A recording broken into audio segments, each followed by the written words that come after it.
Hello everyone, it's now sort of 6 o'clock and welcome to everyone present at our very first virtual meeting of the month. Due to the coronavirus restrictions, it has been a very long time. It seems like around sort of a year ago since we last came together, so this is absolutely wonderful. I need to ask all of you to introduce yourselves for the benefit of anyone here who hasn't sort of been a part of all meetings previously. Um, in terms of the protocol, remember to sort of keep your videos on and mute your microphones, please, unless you're making a contribution. If there are any technical difficulties, we may have to adjourn until those difficulties have been resolved.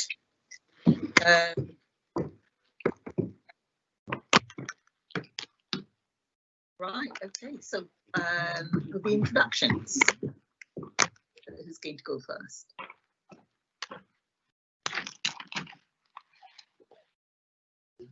So, thank you, Christine. Just unmute your microphone and say who you are. Hi, I'm Councillor Sue Anderson. I'm a member of the Corporate Parenting Panel. All right. Oh, thank you, Sue. Right, Christine, you had your hand up earlier. Yeah, hello, I'm Christine Robson. I'm a member of the panel as well, and I'm a councillor. Thank you. Hi, I'm Chloe, Councillor Chloe Smith, and I'm also a member of the Corporate Parenting Panel. Okay, thank you, Chloe.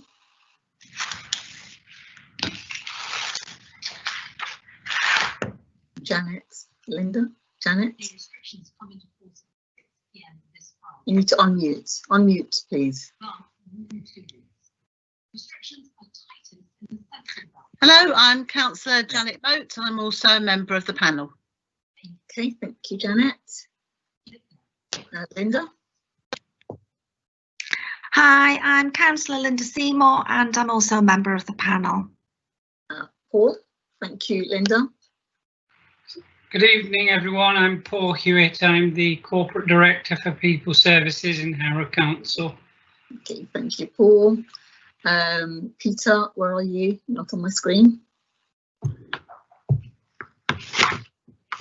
Hello, I'm Peter Tolley. I'm the Divisional Director for Children and Young People Services. Thank you, Peter. Jacinta? Hi, I'm Jacinta Kane. I'm the Head of Service for Corporate Parenting. Nice to see you all and great to see some young people have managed to join us as well. So welcome, guys. Thank you. That's good to see you. Ms. Braithwaite? Hi, I'm Alison Braithwaite. I'm Head of Children's Services for CNWL, and we manage the Looked After Children's Service. Okay, thank you, Alison. Melina? Hi, I'm Melina Williamson-Taylor. I'm Head of the Virtual School for Children Looked After, Care Leavers and Previously Looked After Children. Okay, thank you, Melina. Who else do we have? But we've got sort of Elaine in the room. Anyone else?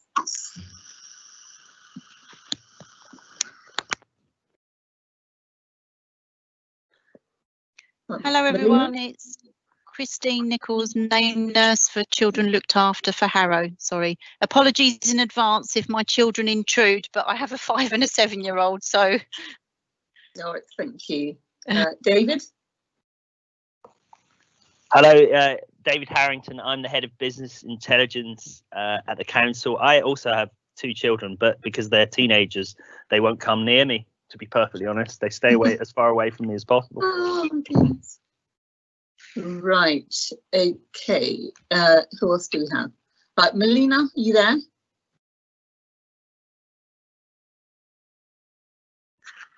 No?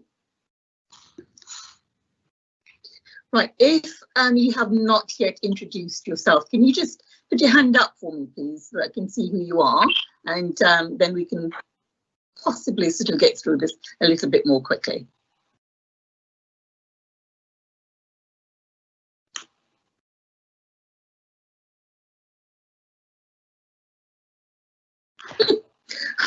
see any. I cannot see any raised. The Oh, people right. with their hands up are SD. Oh, right. Okay, so we've got. Should we just, so my name's Sarah Dawson. I'm the clinical psychologist attached to the Harrow Virtual School team. All right, okay, thank you. So we've got Catherine Robinson. Hi, I'm Catherine Robinson. Okay, thank you, Catherine. Sarah. Hello, I'm Sarah Moriarty. I'm the assistant head teacher for Harrow Virtual School. Right, okay. Anyone else? There's a DW with their hand up. I don't know why I can see everybody, but I can. Hi, I'm Deborah Price-Williams. I'm acting designated doctor for Harrow at the moment, but this will be my last meeting because Dr. Bina Chauhan was coming back to work next month. All right, okay, thank you. Thanks very much for that, everyone. So we started by the clock. Can I ask if there are any reserve members present? No. We need to appoint a vice chair for 2020 to 2021. Any nominations?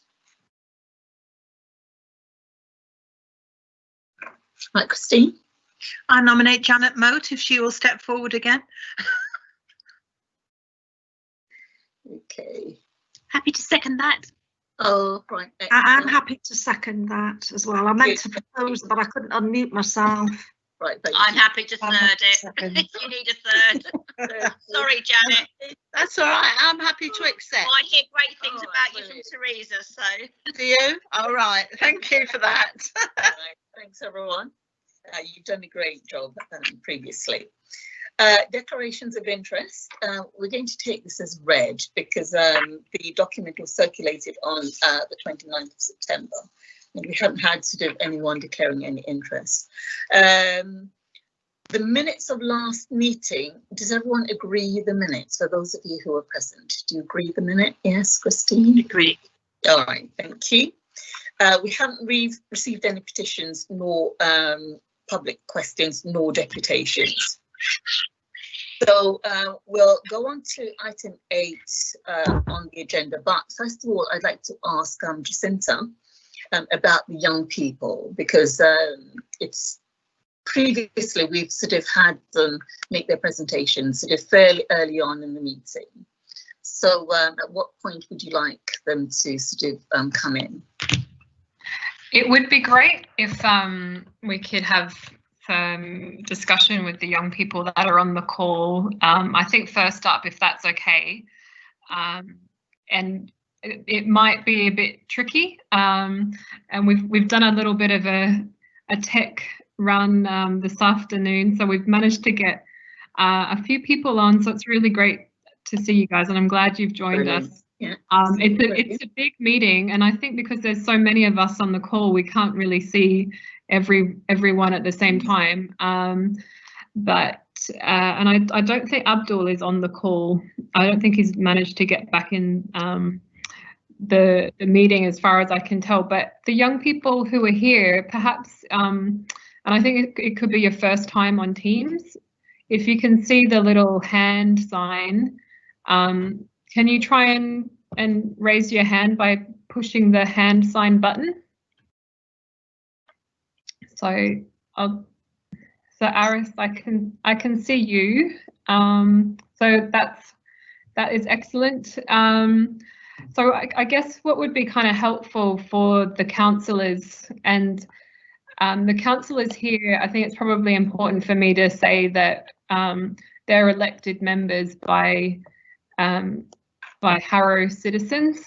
So it's a different meaning to the word counsellor, who might give therapy as well. So although some of our counsellors have experience in being therapists, I believe, so but they're elected members, so politicians who are here to hear from us as workers and make sure that we're held to account by the community. So thank you for joining us. So I think what would be helpful to maybe, if it's okay for you guys, to take yourselves off mute. So that's the microphone sign. And maybe, I think maybe as a starting point, it might be interesting for us to hear about how it's been for you during 6 months and what that's been like living in lockdown and how it's been living at the Gayton. Just before we do that, Jacinta, Christine, I noticed that you got your hand up. Was there something, Stu, that you wanted to say before we got started? Is it down? Is it down now? It's down. Right, thank you. There's something wrong with the hand on this machine. Okay. All right. Apologies, Jacinta. No, that's okay. Aris, I can see you on screen. Is it okay if you take yourself off mute and if you introduce yourself and maybe just tell us a little bit what it's been like for you since March, and just so we kind of understand how that's been for you? It'd be really helpful if you can share anything. Oh, we're still on mute. This is the joy of these video calls. Yeah, great. Yeah. Hi, everybody. I'm Aris Korea in Harrow College, doing in course IT. For the last six months out was bad for me. Not doing nothing, staying at home, those from the coronavirus. So I just started the college in a new course for me. It's new start, I think, but the news saying the shops and schools, they're gonna be closed again. The new lockdown as well. I don't know what's gonna happen. So just waiting to see. Thanks, Aris. Hey.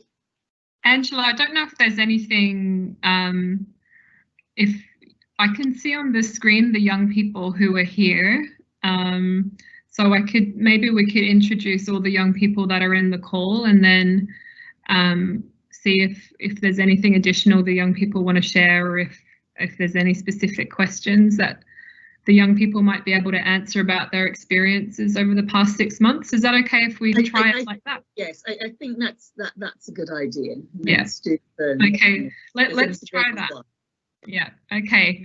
So I'm just looking at my screen. So thanks, Aris. And I think, so I think Fatlum, are you there? Might be. Hi, right. Hi. Yeah, I'm here. Great, thanks. Do you mind introducing yourself and saying a little bit about what it's been like for you? Hi, my name is Fatlum Morina. I'm a student in Harrow College. Lockdown for me was alright, to be honest. I had enough time to sleep, to do whatever I wanted. It was alright, not too bad. I think there were some definite benefits to lockdown for some of us. I think I certainly enjoyed spending some more time at home, and I've learned how to cook some different things. So my cooking skills have definitely improved, but I think I've gotten a little bit fatter as well. So I think that's the trade-off, you know. So thanks, Fatlum. I'm just going to go through and introduce a couple of other people in the list. So. Okay, I think I've got Nahum. Are you there? Nahum? Hello everyone. Hi. Hello, Nahum. My name is Nahum. I'm doing like motor vehicle and Asbridge College, which means mechanic. Corona is hard for me because stay at home, like social distance, 2 meters. Don't touch something here. You can forget something, but you can keep it. There's no other choice, and that's the main key to find the key until I don't know what's going to happen. Yeah, but it's hard for everyone, not for me only. Yeah, I think definitely it's been a challenge for everyone. I think all of you guys would have stopped attending college from March. Is that right? And you would have been doing online lessons, I think. Yeah, we've been doing lesson online. Great. And I'm guessing you all have laptops now. You're Yeah, we do have. great. So that I think we're really pleased that you're all able to get laptops from the virtual school and be able to still do the college lessons. But I think for me, it's a big change adjusting to working from home and never seeing anybody. So it must have been really hard to try and learn just from a laptop and not seeing any of your friends or your tutors face to face. I'm just going to check if there's anyone else that I've missed. Oh yeah, I see there's There's one. too many difference to do by online and by practical, face to face. It's a lot to get used to. I think Panajot, I think you're on the line as well. Are you still? Yes, hi. Oh, great. Do you want to say hello? You joined us, I think, at probably the last meeting we all had together. Yeah, as a corporate parenting panel face to face. So you're experienced in attending these meetings. Hi, Do you want to say hello again? my name is Panayot. I'm 17, nearly 18. Since the lockdown have happened, not much things changed. Just been more boring at home. Now it's getting a bit better. Going to college. Still, who knows? Maybe another one will happen. Another lockdown will happen, and we'll be locked again.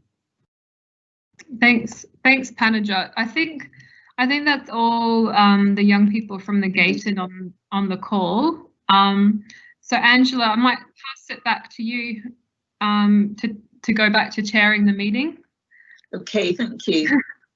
Thank you to all the young people who have taken the time to join us this evening. It's absolutely delightful to see all of you and to hear how you've been coping with the issues presented by the lockdown as a result of COVID-19. Some of you enjoyed the time that you found yourselves with. Others of you found it quite dull and boring because there are sort of restrictions on sort of you seeing friends and so on. But it's good to hear from you. I'm going to ask sort of members of the panel and the others of you in the meeting whether or not you've got any questions for the young people, but it's absolutely wonderful to see you all here again. Okay, Braithwaite. Yeah, so I did raise my hand, but I'm not sure if you're looking at the chat. It's just to Panajot and Aris, it's fantastic to hear from you guys. As a member of the NHS, we're hoping that we'll never go back to that full lockdown you experienced before. There'll probably be some local lockdowns, but the best advice for you and your friends and families, everybody, is just to do as you advised, and then hopefully we won't have to go to that full lockdown again. Thank you. You're welcome. So being back at college now, you're finding that sort of quite beneficial. Nahum, for example, because you said that sort of you didn't really like the idea of being under lockdown. So how is it at college now? You're studying mechanical. Yeah, it's mechanical. It's like a practice study. You can't study on a paper or something. You should do it how to tie the tie and how to fix everything. Yeah, and there is a problem because you can't catch the friends because it is a teamwork. That's something problem, but okay, right. Okay. So are you dreading it if we go into another lockdown? You worried about going? Yeah. But I wish the cyber specialists to get fixed this thing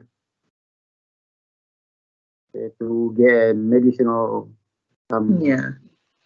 Well, we all wish that sort of this whole crisis was over, because it's changed the way that we all live so much that we certainly have to come to terms with having our meetings virtually, online, for example, and in many other ways. So, you know, we hope that the current situation will be resolved soon.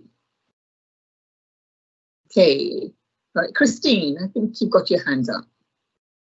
So thank you. Yeah, and it really was up this time. Yeah, thank you. I mean, I'd like to just join in what Alison said. Everybody is doing their very best to make sure that there won't be another lockdown, so that once now that you've got into college, that and you're beginning to get a better college experience, that will keep going. But I wanted to say, you're all at Gayton, is that right? Yeah. Yeah, and how's, yeah, I mean, I've been to Gayton, and I think just about everybody sitting around this imaginary table has been to Gayton as well. So we know Gayton, and I know Sean, who runs it. How has it been? Do you feel safe there? Yeah, it's safe. Good. That is the most, as far as for me and all the rest of us who are here, that is just so important, and I'm really pleased to hear that.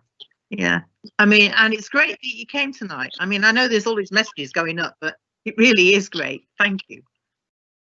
You're welcome. Thank you too. Aris, you've got your hand up. Yeah.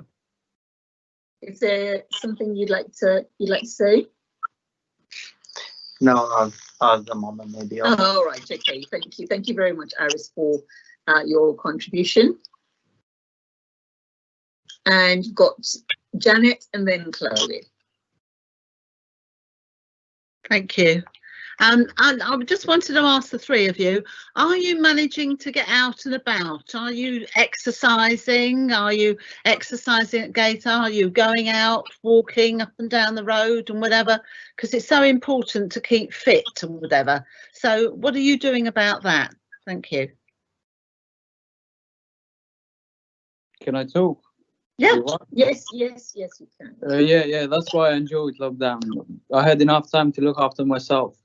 Good. You know, yeah, to go to do exercises and stuff. Good. It was frustrating with not meeting with, with friends, but it was alright, enough time for everything. Good. Well done. Thank you, Fatma. It's really important that we sort of put our safety first. So despite the fact that we all wanted to go out and sort of see friends and do the things we normally do, we had to make some sacrifice. But yes, thank you very much for that.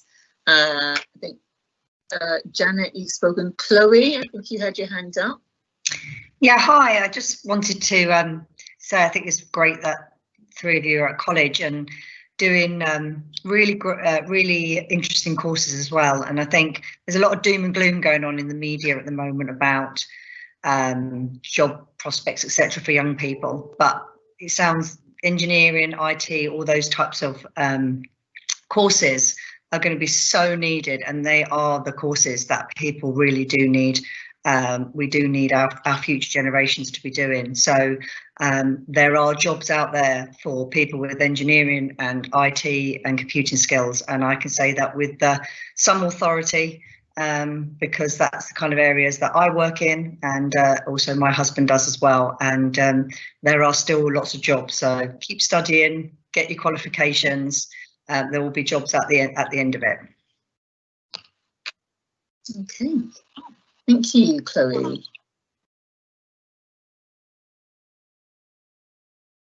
Right. Any further questions or points for the young people? Jacinta? Thank you. Hopefully I've taken I'll try and lower my hand. I was a bit confused by this.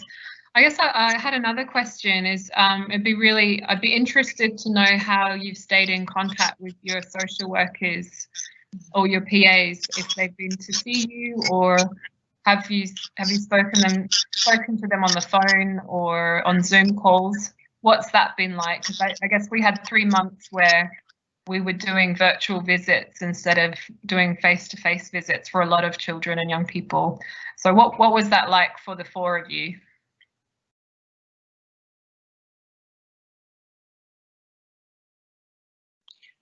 It was all right. I had, I think, a couple of meetings on the phone. But it was all right. Normal. Yeah. Tanaja? Same. Well, I haven't really missed my social worker during the lockdown. I've been in touch with her, calling when I needed to, or when we had meetings to do. So it's been fine. Great. Anything else you guys wanted to add about that? It was the same before lockdown because I was calling my social worker every 2 weeks or 3 weeks. There's no difference. I can talk to her by WhatsApp, voice, by video. So there's no problem about it. Great, that's really good to hear. I'm pleased that you're still having the right level of contact and you're speaking to your social worker when you need to. No, thanks for sharing that. Okay, thank you. Chloe, your hand is still up. Did you want to make another contribution, or is it okay? Right, so at this point, I think we can say thank you very much to the young people for attending, given their valuable time to attend this meeting, because I know that these meetings can be daunting, and to young people, the time with their friends is really, really important. So thank you all once again, and Christina's put her hand up, and Janet. So Christine, and then Janet, and then Alison. Thank you. Just looking at the meeting chat, it looks as though Abdul has now joined us. Is that right? Yes, that's right. Hi, sorry, I had myself on mute. Oh, good. Good. Hi, everybody. Abdul, do you want to introduce yourself and just say a little bit about what it's been like at as a key worker at the Gayton during this global pandemic? Yeah, for sure. Hi, everybody. My name is Abdul. I am the Gayton support worker. I've been working basically with Harrow for the last 2 years, and since I've started, my post was Gayton. I have 29 young people here. Basically, the Gayton Hotel accommodates 30 young people, but currently we have 29 young people. And as for the current pandemic or situation, things been okay, but everything's basically take twice as long, if not more. But I have to say it's been a challenging time. But the young people I support, actually, they have been very supportive. None of them have complained. Very compliance, and now the majority of them have gone back to college. Yeah, it's been difficult in terms of health related appointments, especially with dental treatments, etc. It's been very, very difficult and challenging. Not many dental practices at the moment basically wants to see our young people, unless if it is emergency kind of situation. Aside from that, actually, we have been very good. So we haven't had any cases. And at the moment, out of the 29 young people I have here, I believe 24 of them are in education. And the group that you have here, like Panyot, Nahom, Aris, and Fadlum, initially when they arrived here, they had basically especially from what I can remember, Nahom and Aris, they had very little English. But at the moment, actually, they have been achieving a lot. They have achieved a lot. So I'm very proud in a sense. And Panyot especially, he's done extremely well. Actually, they have done all of them have done really good. But in terms of the pandemic situation, we are like everybody else basically. So, but you are kind of fighting the challenge. Thank you. Okay, thank you very much, Abdul, for that update. And it's really positive to hear the extent to which your young people have advanced in sort of their acquisition of the English language and so on. Can I just ask, you said that sort of the 29, 24 of them are in education. What's going on with the remaining 5? With the remaining, to be honest, it's been a personal choice, not studious at all. We have tried time after time. They have been here for a number of years, basically, but either have withdrawn, not attending. That has been the case. We have encouraged them. Basically, physically taking them to the college, registering them there, etc. But due to poor attendance, etc., and those who have been here, let's say, they are not in education. They have declared themselves that they are not interested in education. They are not studious in a sense. And they would rather work and money. That's what they want to do. All right. So are alternatives being pursued for the young people who are not in education? We're looking for things like sort of traineeships and so on. Yes, we have a lady called Claire Fletcher, I think, coming up with ideas, proposals, basically. And those who actually not in education, they have got status in this country, so they are able to work. Currently, they are on universal credit, and I have encouraged them either to look for work or to go back into education, but it's been a bit difficult in terms of basically finding a job at the moment. All right. Okay, thank you very much for that, Abdul. Catherine, your hand has been up for some time now. So, hi, I was going to just say, adding on to what Abdul says, because he's been a great support with our young people, because in the virtual school I work mainly with the post-16s, and Abdul's helped with the laptops, making sure that they're all able to log in and sign for the laptops and everything, which has helped them access their college work from March until now, and they still continue to use them for homework and some online lessons still. So that's been a really great help to work as a team to support their education. Yeah, that's absolutely brilliant, because suddenly everyone had to get to grips with sort of doing everything online. So thank you very much for that. And Deborah, I think you had your hand up also. I did. I'm not sure whether it's a question for Abdul or Jacinta, really, about young people isolating. Did you have young people who came in and self-isolate? I know we didn't have many unaccompanied asylum seekers coming in, but did we have people who had to self-isolate? Yeah, we've had very few unaccompanied minors who've come to Harrow since March. We've had, I think, 3 up until this week, and those 3 have self-isolated in a provision and have either stayed on there, or they've moved to the Gayton, or they've moved elsewhere. So we've had, our placements team have been really great and proactive about making sure we've got options for those beds for those young people where they're safe and all their needs are being met, but they're also quarantining essentially for 2 weeks as well. Yeah. Thank you. Yeah, no problem.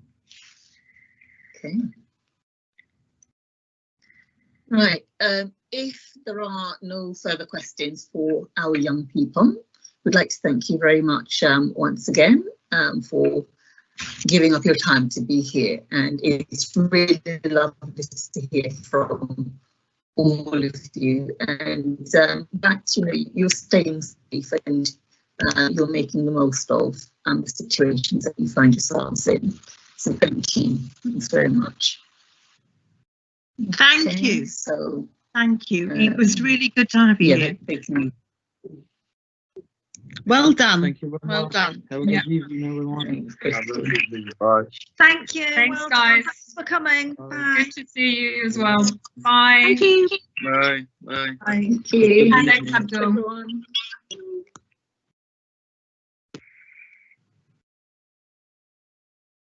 Okay.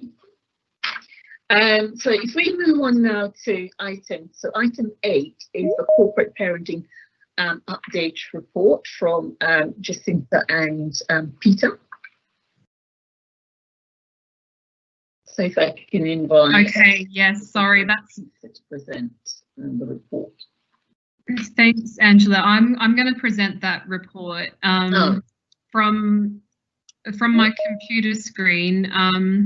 I have to apologise. I've had some issues trying to access the published agenda, so I won't be able to refer to the page numbers. I'll be doing it based on what I've sent over to Wim. So I hopefully it won't be too clunky. So this is an update report, really covering March to September, just to give an update about how corporate parenting has responded to the many and different challenges that have come up in the last sort of 6 months. So COVID-19, obviously, but also Black Lives Matter and EU settled status and nationality issues. So it's great that we had some young people join us to talk a little bit about their experiences, and to I think give a bit of real life examples and understanding of what it's been like for them. So in my report, I talk about that all of our children and young people across children's services, we had risk assessments completed about how we would visit and when, and that continues to be kept under review through a red, amber, green rating system. And we've developed a new model for a large number of meetings, so child protection conferences, LAC reviews, and the initial feedback regarding participation has been positive. And what we found is a lot of young people really enjoy and prefer some of the virtual platforms to meet with their workers. And I think quite a number of young people actually are having more contact with their social workers than they used to, because they can catch up and have WhatsApp conversations or a quick video call, and that's worked really well for the most part. And all of our staff and young people also have laptops, which is supporting the workers with the new devices and the laptops, which I personally love. And our young people also have the laptops, not the same ones as staff, but they've got great laptops too, which has enabled them to continue with their studies and stay in contact with each other and the families. So in terms of the placements, adoption and fostering side of things, I think we're continuing to develop and deliver a really excellent high quality service, and that was highlighted when Ofsted came to visit us earlier in the year. The team manager, Monica, and her team have worked really hard about getting things onto virtual platforms, including the fostering panel and the access to resources panel, where we review placements and costs and making sure that they meet the needs of children and young people. That's gone virtual, and that's working really well now. And I think we're a well-oiled machine when it comes to that. In terms of our adoption work, so we're now reaching our 1-year anniversary with a partnership with Quorum Ambitious for Adoption and other partner local authorities. And I guess one of our biggest concerns at the start of lockdown, alongside other local authorities nationally, was a worry about having a sufficiency of placements for children and young people who required care. But actually our placement sufficiency has held up really well. We have a very proactive and responsive placements team who are all working from home, and we've managed to have placements available, usually a choice of placements available for all children who require coming into care either under under Section 20 or under Section 20 of the Children's Act or under a care order. So that's been really positive. In my report, and hopefully you're able to see it, and I'm sorry I can't tell you what page it's on, I've got a little snapshot of a card that was written to one of our foster carers, Ali Bryce. Page 16. Page 16, thank you.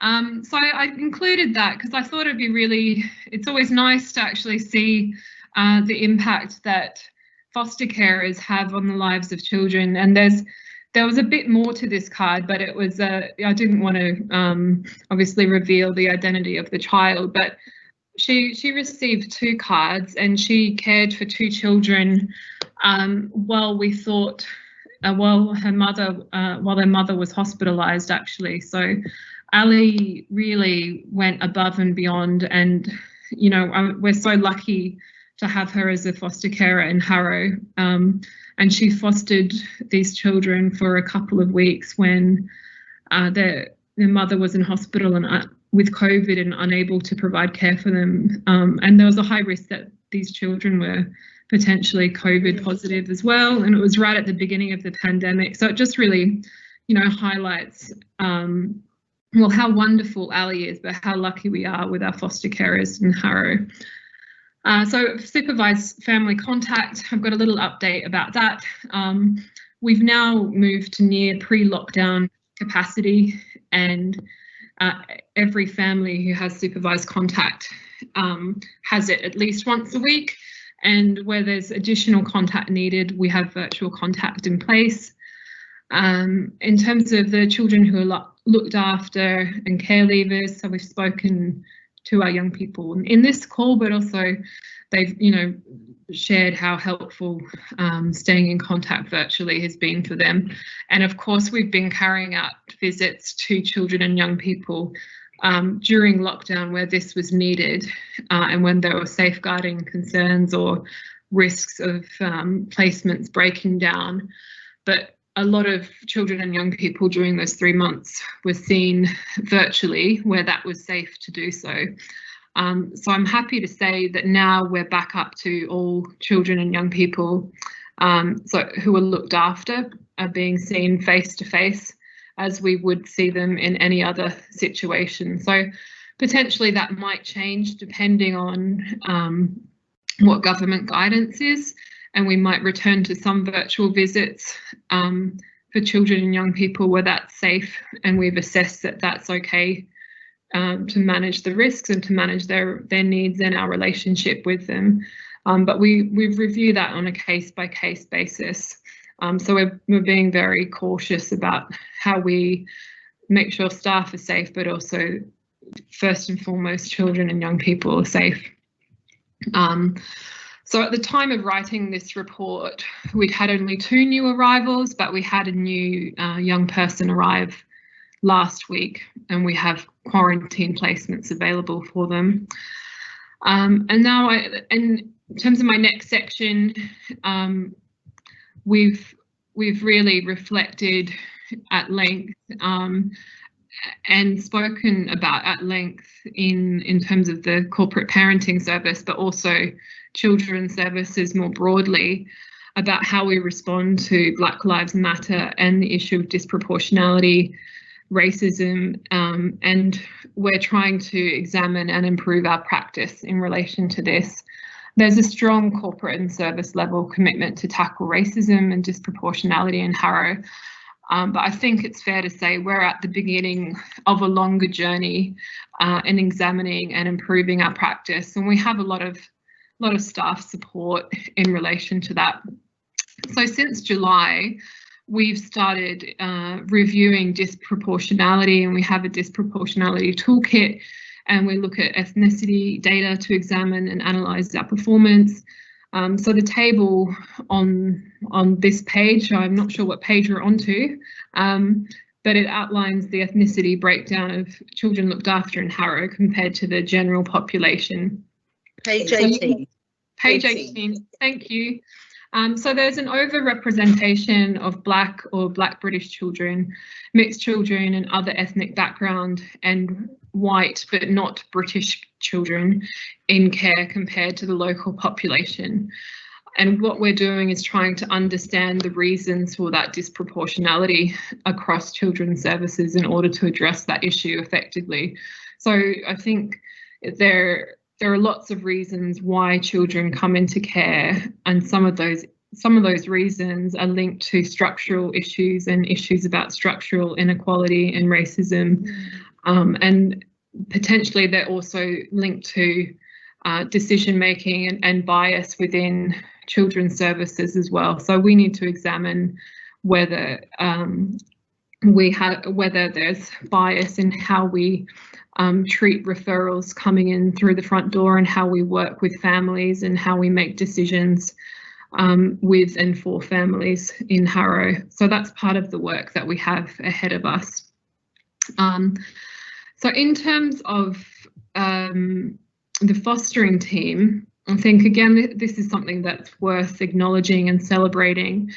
So Monica and the team have really done a lot of work in recent years to recruit and identify and target local communities and recruit a diverse range of families to meet the needs of children and young people in Harrow. So we've, in comparison to our children looked after population, so the foster carers should be in the orange there. So we've got slightly more white British or white foster carers than we do proportionally children who are looked after who are white British. We've got slightly more Asian or Asian British carers proportionally than we do Asian or Asian British children who are looked after. And we have significantly more Black or Black British children than we do who are looked after. So what we need to be doing is focusing some of our recruitment efforts on some of the other ethnic groups in Harrow, and that particularly includes the Romanian community. So we're trying to undertake work there to recruit some Romanian foster carers to Harrow. Okay, and I'm on to my final points here. So EU settled status and nationality is another significant issue that we're responding to. And I think that's also tied up in relation to disproportionality and Black Lives Matters as well. And it's really important that we have citizenship and status for children in Harrow who are looked after. And we have duties to those children as corporate parents, and we've got a duty to act in their best interest. And for children who are looked after, and for most children, making sure they have their status clarified and regularised by the time they leave care and are able to be British citizens is a really important part of being a corporate parent. So we have a project at the moment where we're reviewing the citizenship and nationality status of all the children who are looked after by Harrow, and making sure that's recorded correctly, and where we need to apply for passports or EU settled status, we're doing that. And currently there are 40 children who are looked after, and including care leavers, who we need to support to apply for EU settled status, and we have until June 2021 to do that. But we know that will creep up on us very quickly, so it's something we're reviewing very closely and keeping track of through fortnightly meetings. So just to finish up, in terms of the future challenges, it's an ongoing challenge for us is meeting our statutory responsibilities while minimising the risk of COVID-19. The majority of us are working from home, so having a much reduced office space and working virtually, but also ensuring that workers, particularly new workers and newly qualified social workers, they're supported and they're part of a team and they have the opportunity to learn, and we can support each other to develop our practice. There's a potential risk for further increases of children becoming looked after by Harrow once we return to our usual numbers of unaccompanied children. coming through our front door. Since we've only had 3 since March, we would usually be expecting more like 10 to 15 within that period of time. And the additional cost pressures and addressing inequality. So those are the key issues, and I will hand it back to you, Angela. Okay, right. Thank you, Jacinta, for that really interesting report, and it was good to see how you handled the COVID-19 situation with use of virtual meetings and so on, and still ensuring that those who needed face-to-face meeting actually got that. It's good to see that the Black Lives Matter has made it onto the agenda, although we have been aware that for a very long time there was disproportionality in that field. So you've made a lot of points, so I'm going to hand it over to members to see if there are any questions that you would like to ask Jacinta. And Janet, you've put your hand up, so Janet. Thank you very much for the report. Super. I was definitely worried about placements during COVID because of the expense of being able to find suitable places, because obviously with the foster carers, they may have been very worried about COVID as well, coming into the home, and if we've already got foster children to look after. So that must have been a big worry for a lot of them. One of the things I was really delighted for, actually, and absolutely thrilled to see, was a special awards newsletter, because I know how much the foster carers absolutely adore that dinner that we have in the evening. Absolutely fantastic. And I thought, goodness, we're not going to be able to have it because, you know, you can't go out. But to actually see that special awards newsletter, I thought was absolutely super.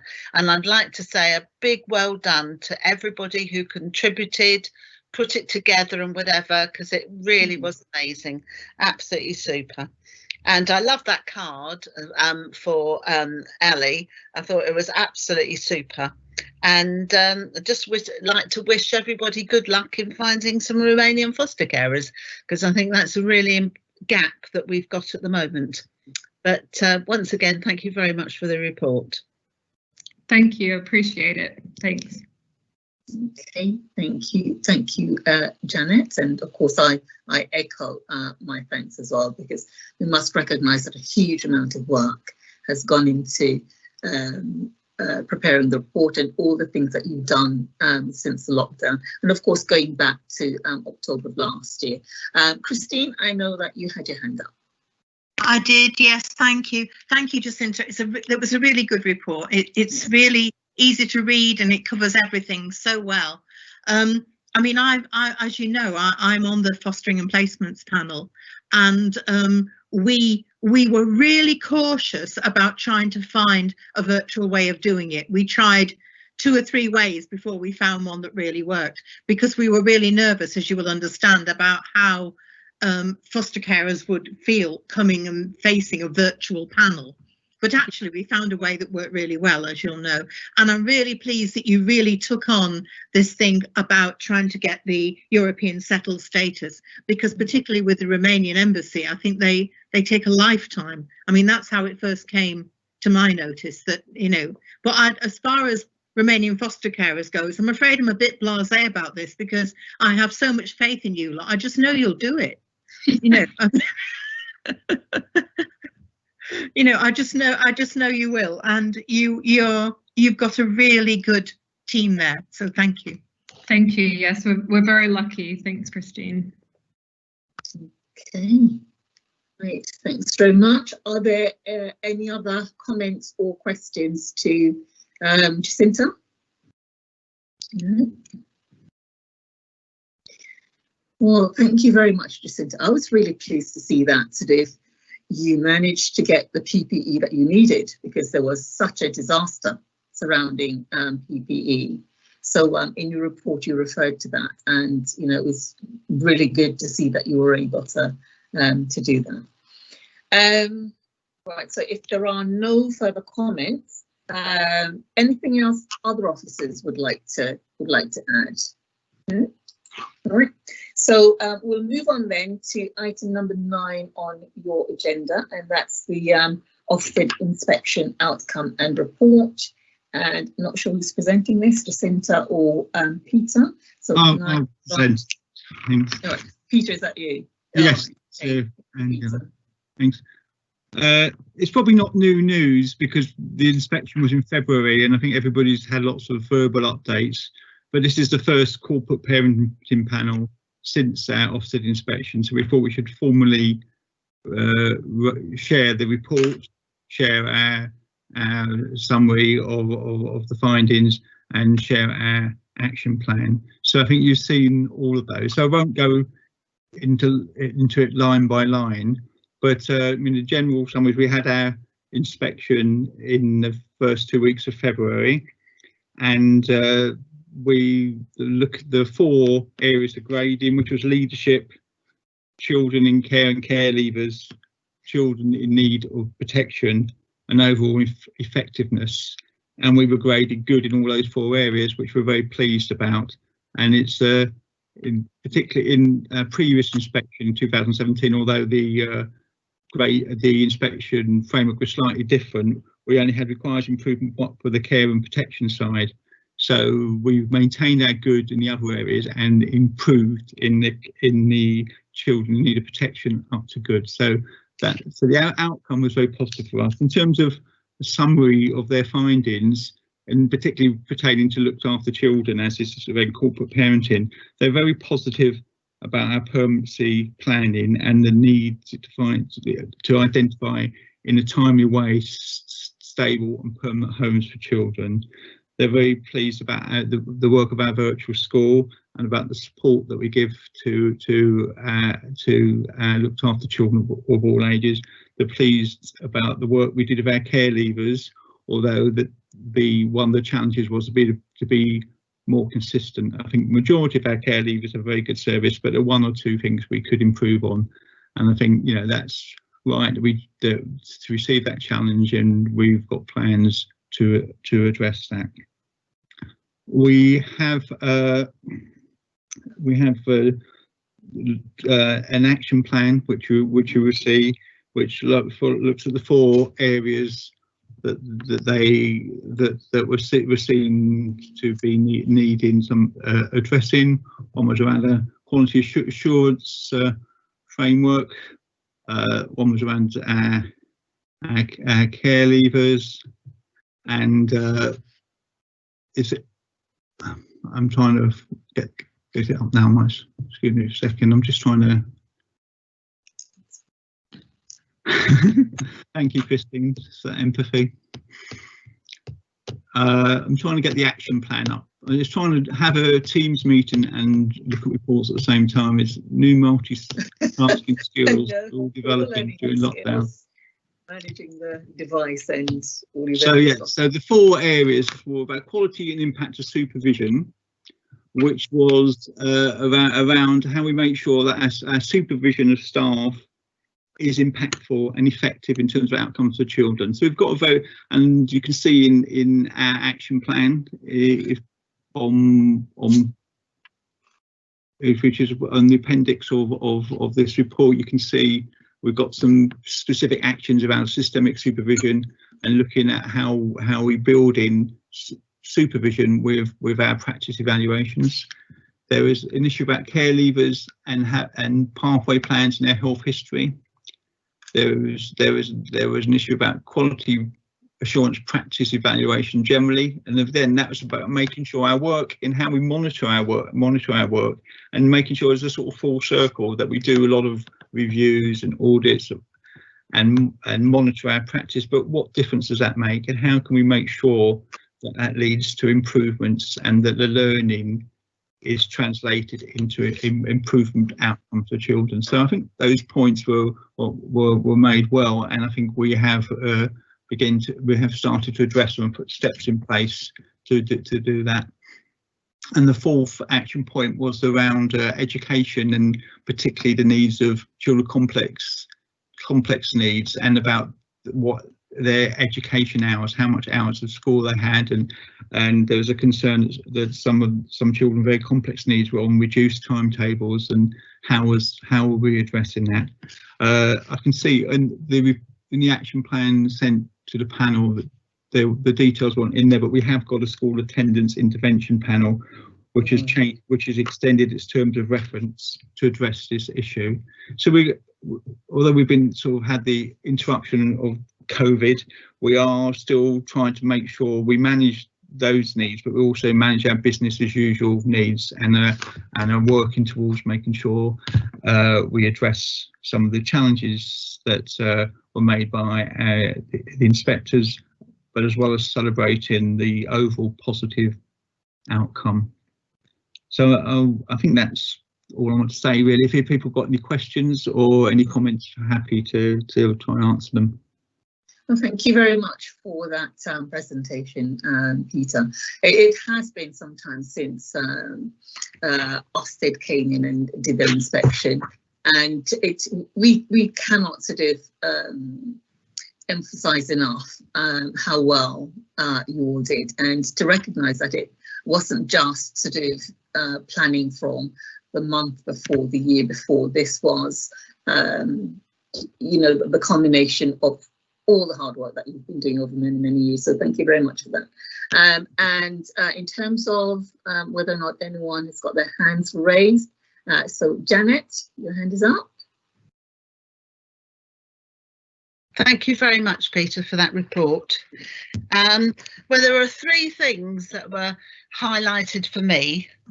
The first one was the social workers, because we had worked so many years to get a strong, stable force of social workers. And I think that was, I'm so delighted that that was picked up, about the continuity of the social workers. So I was really thrilled with that Ofsted picked that up. The second one was the virtual school with Melina. I can't say enough about what she does. Right from the beginning, I mean, when we started off with a virtual school, before Melina came, we didn't get anywhere. And now we have gone from, we've travelled a journey, and it's been absolutely super to see what she's managed to achieve. And I'm sure with the children with the special needs and that, she will address that, and that will be another jewel in our crown, because I think she's absolutely super. And finally, I'm delighted about the MASH, because where I've been before and talked about the multi-agency safeguarding hub, it's amazing how many councils say, oh, I've never heard of that. Oh, that sounds amazing. And to get all the partners working together, all the agencies right at the beginning, it's so important at that first stage. So for me, those three things were the highlights. So thank you very much, Peter. Thank you. Thank you, Janet, and thank you for mentioning the staff group. And I think that's really important, that our staff are, you know, our main resource, and they have been brilliant. They were brilliant during the inspection, and they have been brilliant during the challenges of the pandemic as well. They've, despite the sort of risks themselves and some of the challenges of the work, you know, it's working with children who've been abused, neglected, and having to work with very challenging families and children with complex needs. It's not easy at the best of times, but during this very difficult time, they've worked really well and really hard. And you're right to also mention the partnership. That is, you know, child protection and corporate parenting is everybody's business. It's not just for social workers, and working with our health colleagues and our education colleagues and community colleagues are really, really important. And I think so the staffing, really good, strong staff group and really strong partnerships are the bedrock of our success, really. So thank you for raising that. Okay, thank you for that. Sue, you've got your hand raised. Yes, it's a question about the children with, or the young people with complex needs. I was wondering sort of how big this cohort is of the ones who aren't are remaining on reduced timetables for too long? There, I know it's going to vary, but you know it does vary. I mean, there's a sizable number. I think what we were in our assessment, we were very honest and transparent, which is a double-edged sword really, because we did show all of our challenges, and so therefore we say this is what our challenges are, and then they say, well, what are you doing about it? So there's a sizable number. I mean, Melanie may have the figures more, but and I think we are working. You know, it's very because it's children who've got, you know, who find it very difficult in the school setting, and so there's not always easy solutions. But I think the extending the school attendance intervention panel, where these children will be robustly monitored on a regular basis, will make sure we look at their individual needs, and we make sure that we are doing all we can, and we will be challenging ourselves and partners around making sure their education needs are met, as well as acknowledging the sort of emotional and social challenges that they have as well. But I can, if you want the numbers, Sue, I can find out for you and I can email you them. But I haven't got them off the top of my head. It's just kind of interesting. Something I've not really thought about before, and I just thought, oh yeah, it's interesting. So yeah, if I could get a bit more information about that, that'd be great. Thank you. Thanks. Right. Okay, and thank you, Peter, for filling in the gaps in that section 4, because I did have questions about that, but you've covered that quite well. Apart from attendance intervention, is there anything else that's in the background that you would consider including in terms of sort of what's going to be done to achieve? The virtual school and a special education needs service. I mean, Melanie might say more about this. I think there's a new protocol being developed, so we make sure across the sort of education community of who are working with vulnerable children, that the virtual school, the CENARS team, and others are working very closely. And I believe there's a new protocol. And I think Melanie, you might come in now and say something about that. Yeah, so as one of our responses, hi everyone, to the Ofsted inspection, we met with our SEN services in Harrow just to look at who's responsible for what, because it does get very complicated when we're working with children with EHCPs and they're living in one authority, attending school in another authority and belong to Harrow. So it's just making sure really we've got our ducks in a row, that whoever is responsible, we hold them to account to ensure that the right provision is provided for our children. And we were looking at ways in which that could be expedited, because clearly we don't like children being out of school for ages on end. So that's one of the sort of immediate actions that we took. There's lots of support for children who are struggling with attendance, and also the team around the child that supports them, which I can go into a little bit further as I go through my report. But it is being addressed, and as you would appreciate, that it's not just children looked after, but it's all the vulnerable children that the inspection picked up on. Thanks, Melanie. You're welcome. Thank you very much for that. If there are no further questions, is there anything else that officers would like to contribute? We're just waiting. We're just planning for the next inspection and the next and to implement the action plan. So onward and upwards.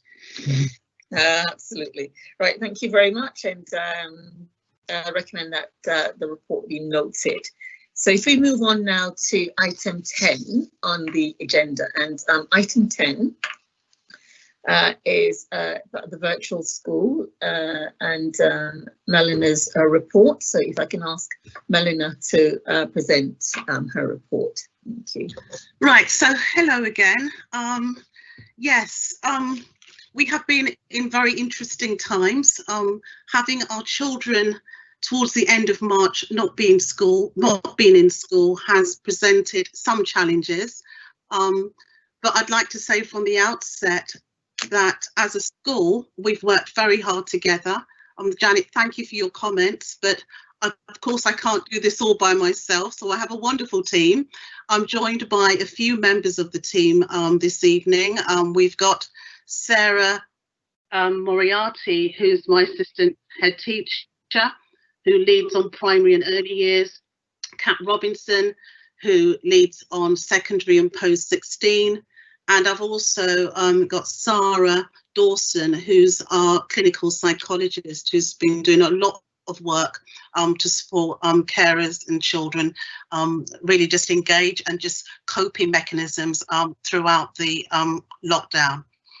So just to give you the highlights of my report, this academic year we've seen unprecedented, if you like, not to overuse the word during these times, rising pupil numbers of statutory school age.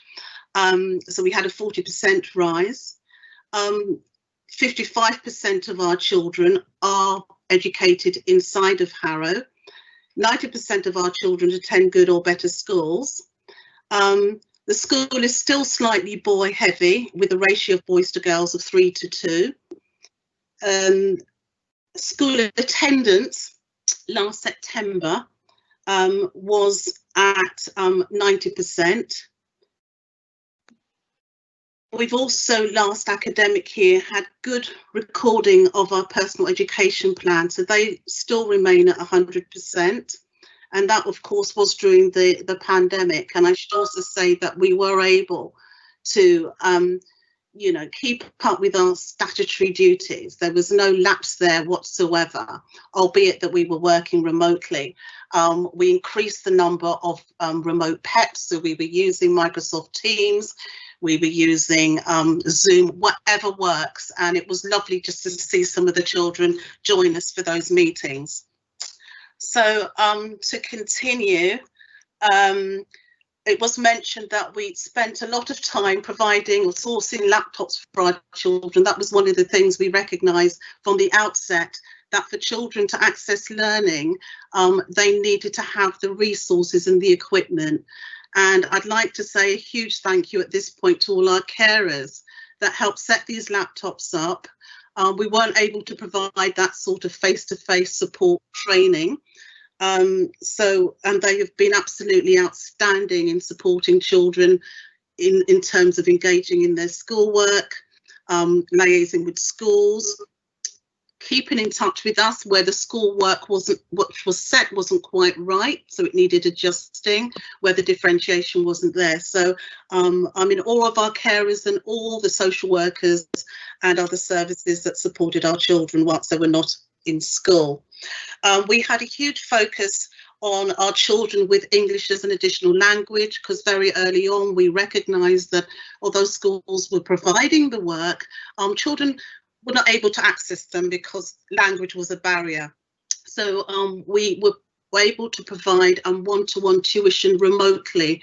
So many of our agencies provided tuition via video conferencing.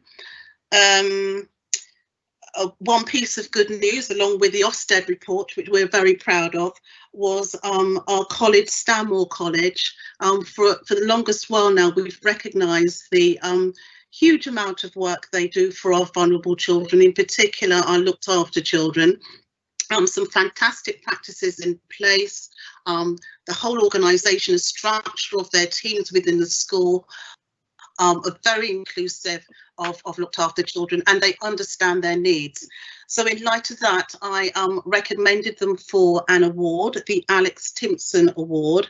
Last November, it seems almost a year away, but we attended, Kat and myself attended the presentation. Of course, we didn't know they'd won. We went to Birmingham, and yes, you know, we were very excited for them. They achieved the award, so well done to them as well. Just if I can move on to our exam results. You've got the report, so you can see how well our children have done. But just to say here that the results were not a surprise to us.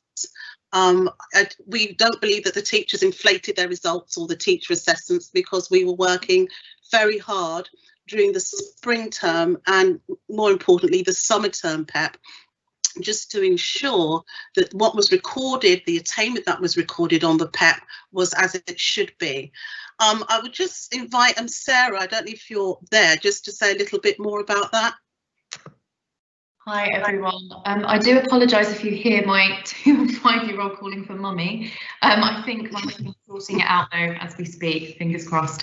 So as Melina was saying about exam results and exams, obviously completely crazy end of year for the students, for the families, for foster carers and for the schools. And being said that the government didn't even have the answers and thought it was changed a number of times. So that PEP document was vital in helping form those discussions about their education and where there should be. So much so, we had one young person who actually his result came and it was centre assessed graded.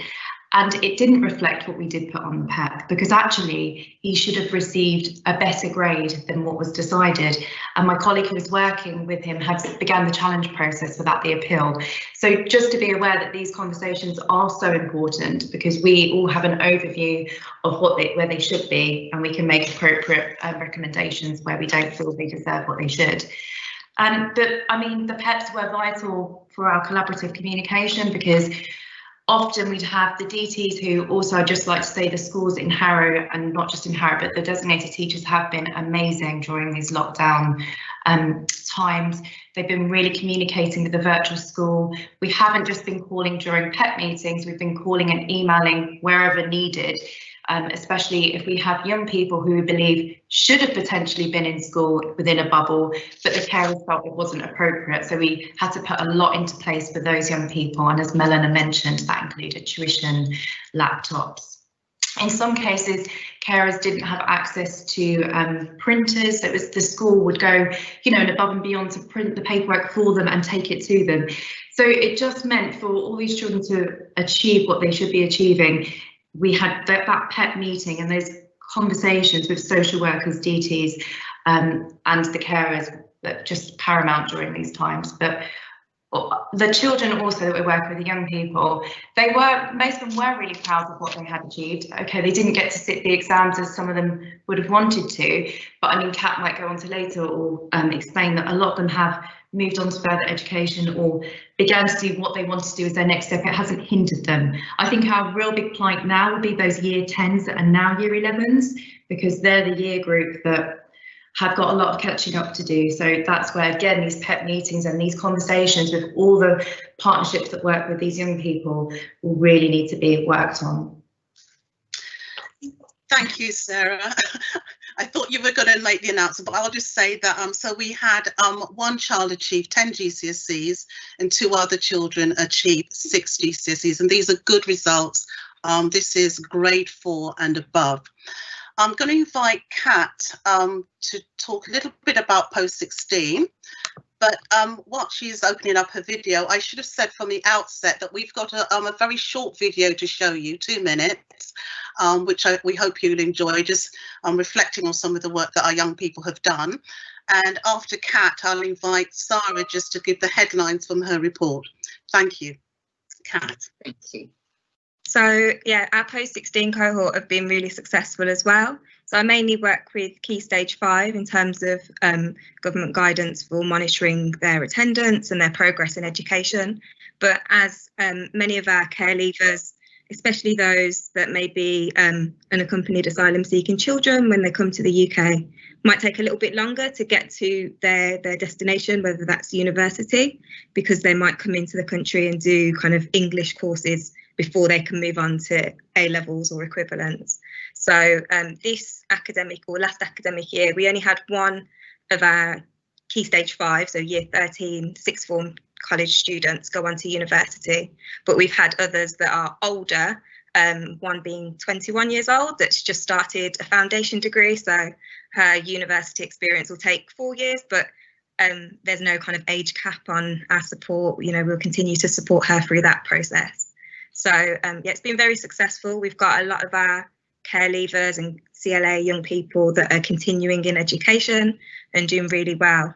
And on top of that, as Melina mentioned, there's a video of one that was made at one of the enrichment activities. There's been quite a lot going on, despite the lockdown, we've tried to move some things virtually, with Microsoft Teams being a great use for getting young people to still interact with each other, with education over the summer break.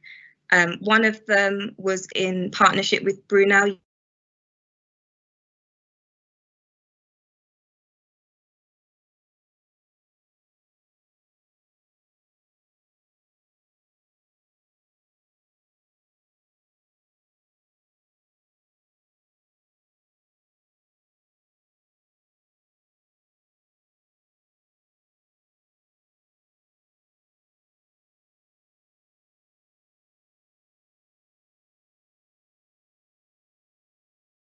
and math skills during the summer holidays, which was really, really creative.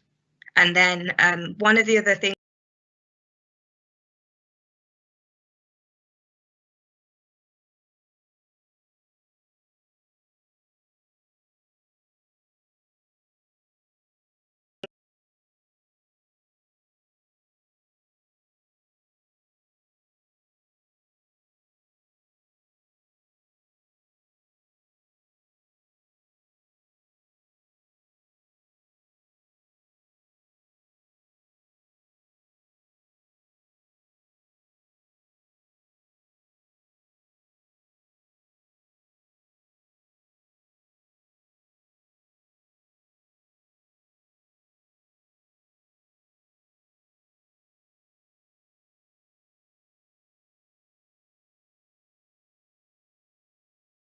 a tour backstage of the theatre too, as well as doing a tour of the Houses of Parliament. So this, luckily, they managed to do all of this before the pandemic. And then because they would normally have met up in the summer for like a presentation ceremony to show off all their hard work, sadly, we weren't able to do this. So instead, we moved it onto Microsoft Teams, where we had like an afternoon tea presentation.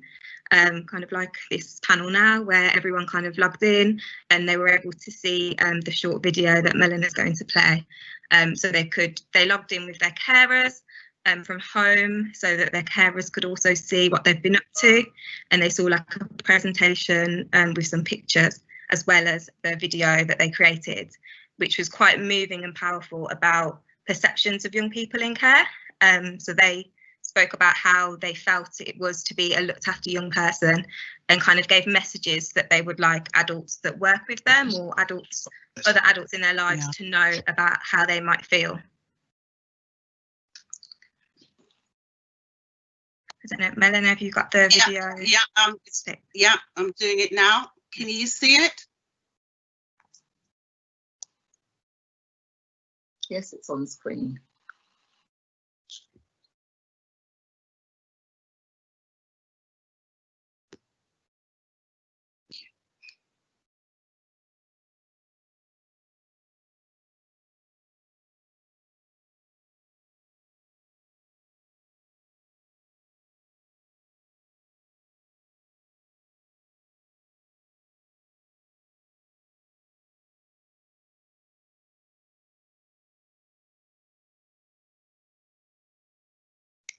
Is there meant to be sound?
It now.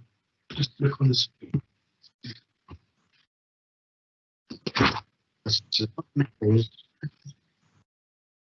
Yeah.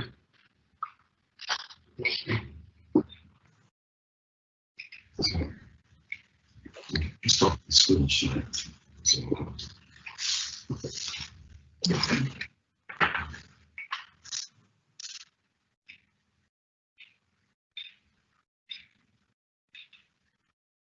I think nothing's gone on.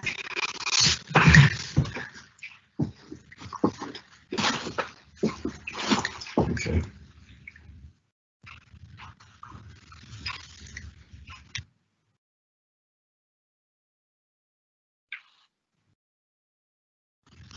Right, it's also yeah. These things sometimes happen, but if you got the gist of the negative words, how they turn those negative words into positive ones.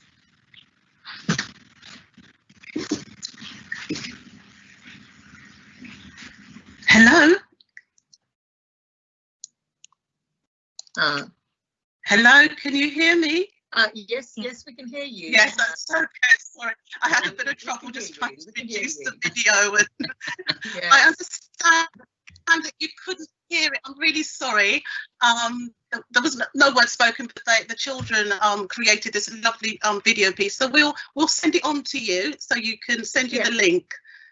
You can hear the music they created. Yeah, I'm glad you were able to see it. Yes, yeah. Well, we got something from that, and you can see that they put quite effort into that, and you know we need to thank them for all the effort that they've put into creating that piece. Certainly a useful resource to use with schools and any other groups that may not understand how, you know, the views and the perceptions of children in care. So that's the end of my report. So I'm open to any questions, either to myself or Sarah or Kat. If there are no questions, I'll go straight to Sarah. Well, thank you very much for that report, Melanie. It was very positive and some absolutely fantastic exam results there. So sort of yourself and your team must be praised and commended for all the effort, for all the work that you've put into achieving that. So are there any questions from anyone? So Christine, you've got your hand up. So Christine. Thank you. Yes, I think that there's something strange about the hand on my machine. I will say that. But what I was going to say was, Melina, it was a pity we couldn't hear the sound. But the most important thing is that they did it and they enjoyed it. And we will, you know, to hear that is fantastic.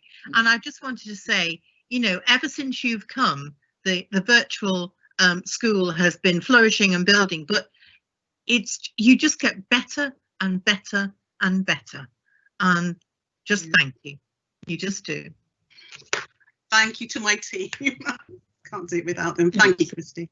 Yeah, that was a plural you. Yeah.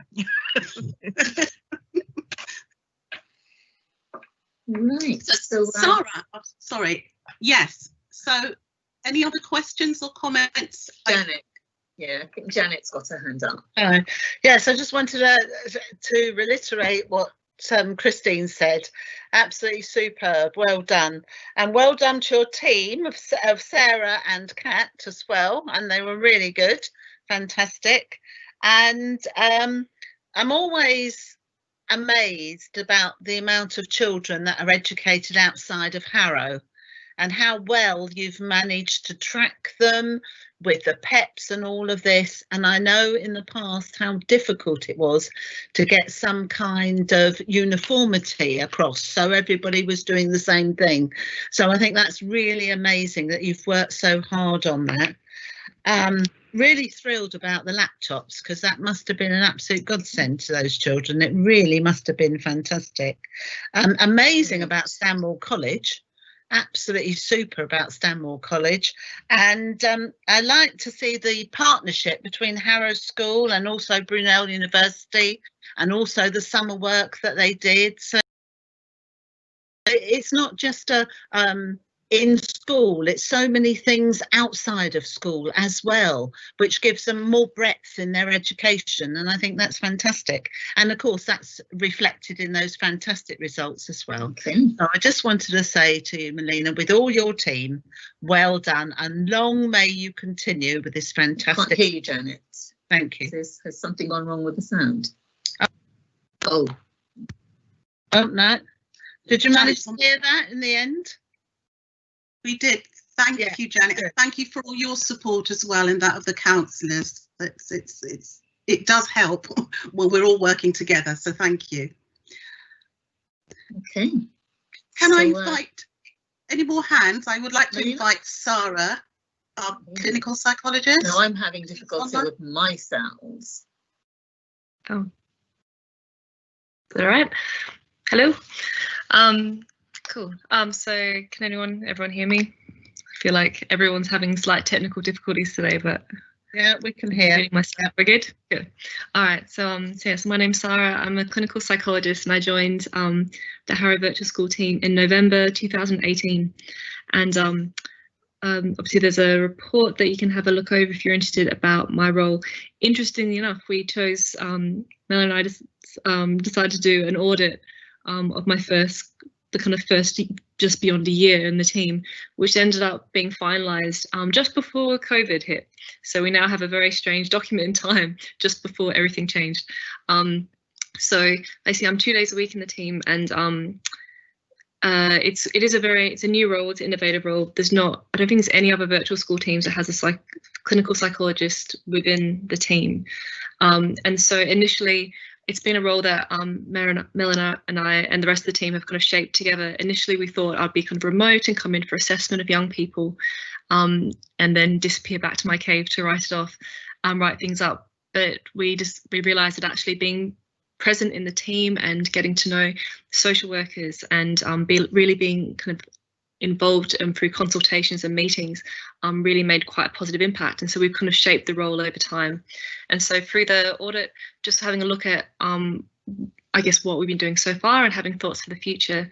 And so from November 2018 to February 2020, 50 young people, CLA, were brought to my attention formally, as well as all the other passing conversations in the hall. And my interventions included things like direct assessment and therapeutic work with young people, foster care support, liaison with services, consultation with social workers and my colleagues in the virtual school, and kind of supporting referrals to external services. And the report kind of outlined some of the challenges that we kind of found along the way and the successes as well. And I guess really kind of finding that really being involved in the team, involved in all the teams really, was quite a useful way. So we found the main ways that I was really helping was through providing consultation, brief interventions of young people, attending professional meetings as helping to think about mental health needs and referrals and things like that, providing training, which luckily I also really enjoy, to foster carers, to schools, to anyone who will listen, some group interventions of young people, mediation when things had started to break down between different professionals, improving links with external services. And then some of the challenges we came across was just how to make sure that I could make my role as impactful as possible in 2 days a week. So large scale mental health assessments, although that's something that I'm also quite passionate about, takes a lot of time and maybe wasn't so cost effective. Really intensive interventions was never on the table, but just to really show that again, 2 days a week, it wasn't a great use of time.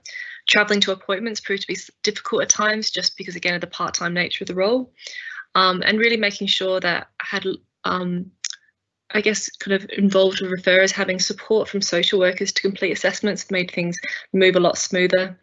And also making sure that I wasn't seen as a source for support for crisis, because again, 2 days a week for a lot of young people. And so from there, we kind of just worked out what was working well and what I'll be keeping doing going forwards in terms of kind of providing training, liaison, and providing brief psychological input, and running groups as well, and making sure I keep improving links and working towards meeting with CAMS, working with other services to kind of strengthen mental health support offerings for young people. And then of course COVID hit, so things changed a little bit. So just got a really good idea of what exactly my role should look like. But as always, we need to be adaptive in this work. So so then suddenly the focus went to how can we support foster carers and young people in lockdown. And so suddenly providing a lot of remote support, both group and individually, for foster carers, remote support for young people using things like Zoom and WhatsApp, consultations still with Harrow staff, attending professional meetings again remotely, making sure I keep maintaining and strengthening those links with external services, developing training and supporting schools in any way possible. And now my focus is really about strengthening connections with social work staff again, making sure that because I'm no longer walking past their desks, that making sure that we all still remember who each other are and making sure that I'm still involved in those conversations. And I just think, I guess one of the main, because it's not on the report, I thought I'd bring up one of the main successes that I'll be really proud of since lockdown is a foster carer Zoom group that we've been running fortnightly. Been really impressed with how well everyone's got to grips with Zoom. I think there's been some weeks where we've been up to 20 carers in there, and each week we kind of go through our group norms, introductions, check-ins.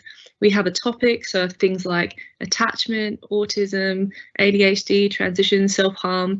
We're taking requests from them in terms of what topics will be useful, open discussion and support. And the feedback has been really positive. So it's been quite exciting to make sure we're keeping the training going for foster carers and keeping those thought process going, and also making sure we're keeping the connections between foster carers and the support going forward. Yeah, so that's kind of thing. And so we're just always thinking about working out what's happening next and how I can fit in best to try and support the mental health needs of children looked after. And luckily I have a really fantastic team who's been really supporting, really well at supporting and helping me think about how to keep working flexibly and how to keep supporting young people going forward. So yeah, so that's where I'm at. Thanks. Thank you, Sarah. I captured your work very well. I'm not sure where the chair there. Oh, we lost our chair. All right, Christine. Okay, but are there any questions for Sarah regarding, yes, Christine? Yeah, you know me, I talk too much, Melina.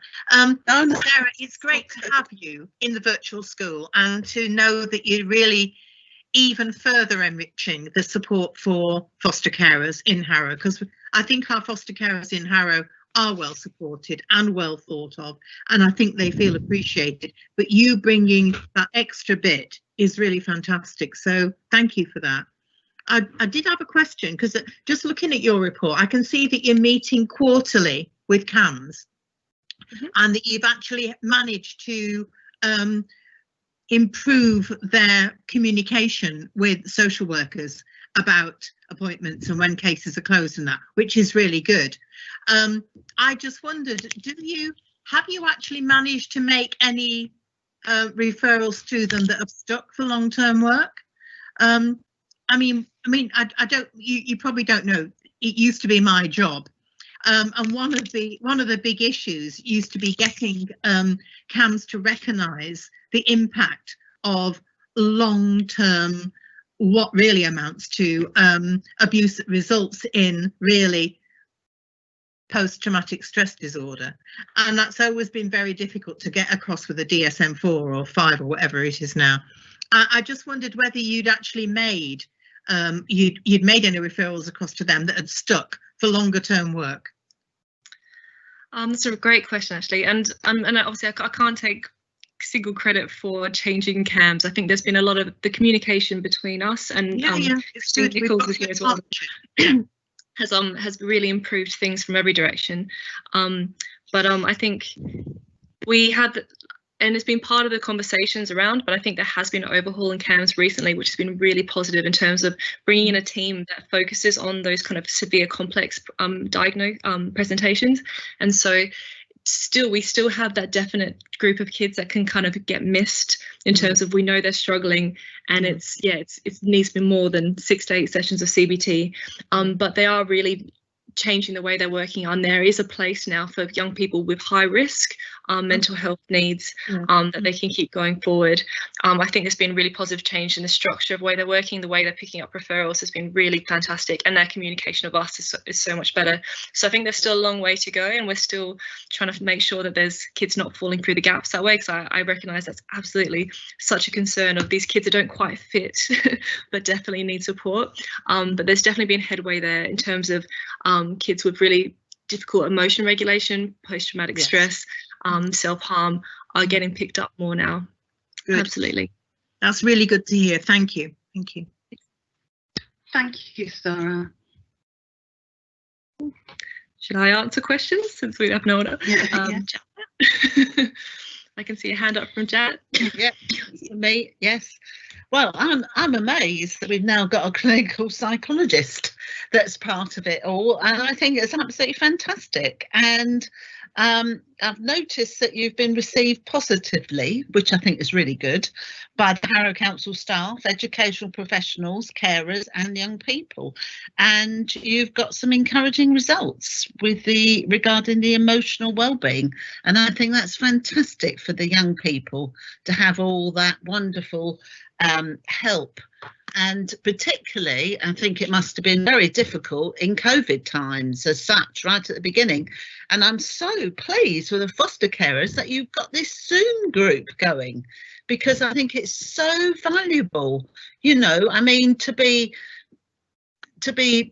sort of locked in or locked down or whatever, but to still be able to have that communication, you know, to still be able to talk to people, and which I think is such a positive thing. And I think one of the side effects of COVID is that people are not being able to talk to other people and discuss their problems. And therefore there's not that positivity that obviously you've got with the foster carers. So I think that's amazing, and I should think, like all of us, to do Zoom or to do Teams has been a whole new learning experience for us. All our brains are working, tick-tock, and we're getting there. So, I mean, you never know, do you, really, what happens. But just to say, well done to you, and welcome to everyone, and absolutely fantastic. And I was delighted to read your report. So well done, Sarah. Well done. Thank you so much. And yeah, I'm so impressed with the foster carers for getting on board with the Zoom. I was not sure how it was going to go, but they're doing so well, and it's so lovely. I think there was a session recently where we looked at broad discussion about kids transitioning out of placements and things like that, how to support. And when I opened it up in terms of what's helped you, they were pointing at each other. They was like, "There, helped me. It's so great to see your face again," because like they're pointing at other carers in the group and they're reconnecting through it, and that was really, really inspiring to see. So yeah, so thank you very much. Good, well done. I believe Deborah has your hand up. Deborah, you've got your hand up? I do, yes. I was just going to ask Sarah, because I don't know, not doing most of the Harrow work. Do these social workers then discuss with you the results of the strengths and difficulties questionnaire as well?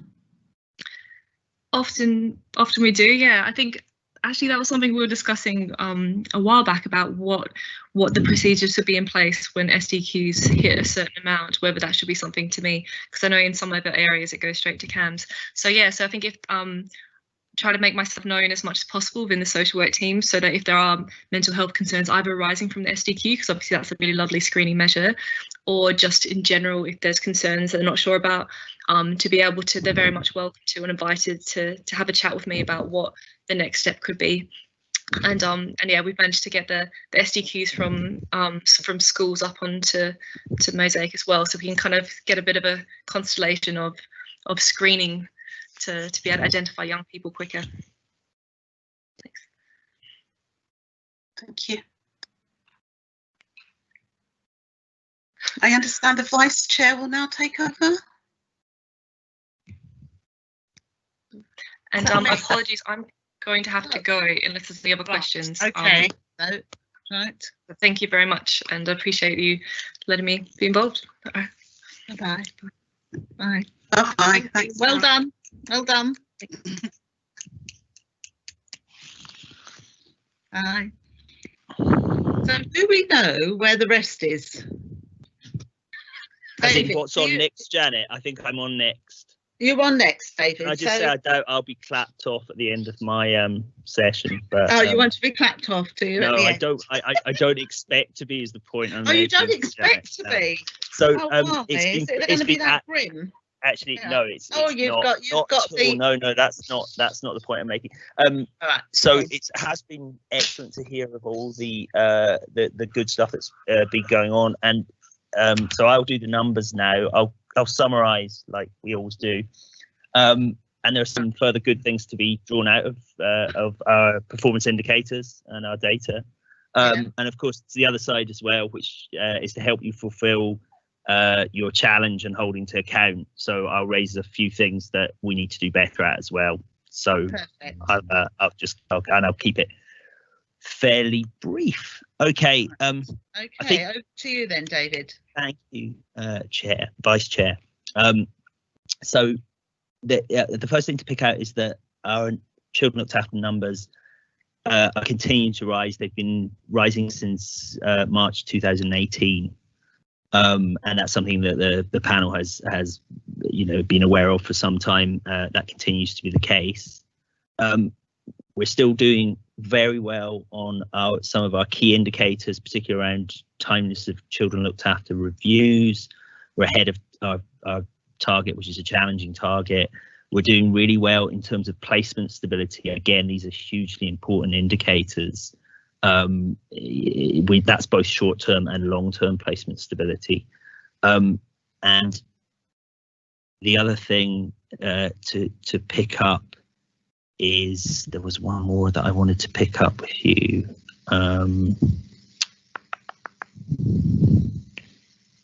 Okay, that's those are the two main ones that I wanted to pick out there. In terms of areas that we are not performing as well as we want to, I want to pick out the care leavers indicators in particular. Now, this is a really tough pair of indicators. For comparison purposes, they require us to take the status of the young person who's left care around their birthday. So it's I think it's a month before, a month after, or 3 months before and 3 months after. I'm not sure, but because of that, our numbers are build up during the year, and so far both our suitable accommodation and education employment training numbers we're not hitting our targets. We're some way off our targets. Now, the team are working hard on this and to get in contact with people and obviously improve the situation, but we hope that this situation will improve during the rest of the year, but we do need to bring that to the attention of the panel. The other thing that I wanted to pick up is around children looked after who have a missing episode, i.e. they go missing from care, and the percentage who have at least one missing episode is at 6.1 at the point at which we measured it against our target. Again, it's an ambitious target of 3%. And the thing to say there is we've got a small but significant cohort of young people with particularly complex needs coming into care with complex needs, and we have a robust response to that in terms of our weekly review of missing children at the Missing Children panel, and as support, additional support provided to those young people. The other indicators that I wanted to pick out for the panel are the ones around health and dental checks, and I think colleagues have already said that there are it's been particularly difficult to fulfil the expectations for and timescales for dental and health checks. So I think that's something that all authorities are struggling with at the moment in terms of the impact of COVID. So those were the main things I wanted to draw to your attention, and I'm happy to hand back to the chair for any questions, etc. Thank you. Thank you very much, David. And I've been looking through the report as well, and it's quite a small number of children that are missing, isn't it? I think small. And do we have a timeline of when they're missing for when we get them back, so to speak, or find them, or in some cases are the children missing forever? I mean, I'll let colleagues expand on what I say, but yes, the way it's monitored, the time that the young person is missing is recorded. There's they are given an interview on return. Sometimes there are repeat missing episodes, but it's different in each individual case essentially, but lots of support is put in place to try and stop the young person going missing again. Probably Jacinta or Peter will want to expand on that. Right. Well, we monitor and track these children very carefully, and as David said, there's certain time scales where we do return. We work with our partners. We have child protection strategy meetings if children go missing, and we work with the police in terms of trying to recover young people. And so we probably have a handful of young people who are the most complex and challenging young people we work with, and they go from missing from time to time. We know all about them, all about the risks, and all about their circumstances. So we manage those as best we can. Nobody has been missing for a long period of time recently. We manage to track and trace people and pull out all the stops. I mean, some of the situations are very high risk, so I'm not trying to sort of minimise the risks and the challenges, because they are, and young people involved in criminal and sexual exploitation or being victims of criminal and sexual exploitation is very difficult, and so that's what we're worried about. What happens when they are missing? We don't know. As corporate parents, we need to know where children are and what they're doing as much as possible. But we have very robust systems in place, because these are the sort of high priority children. I don't know if Jacinta wants to add anything to that. I'll not particularly. I think Christine might have a question. Okay.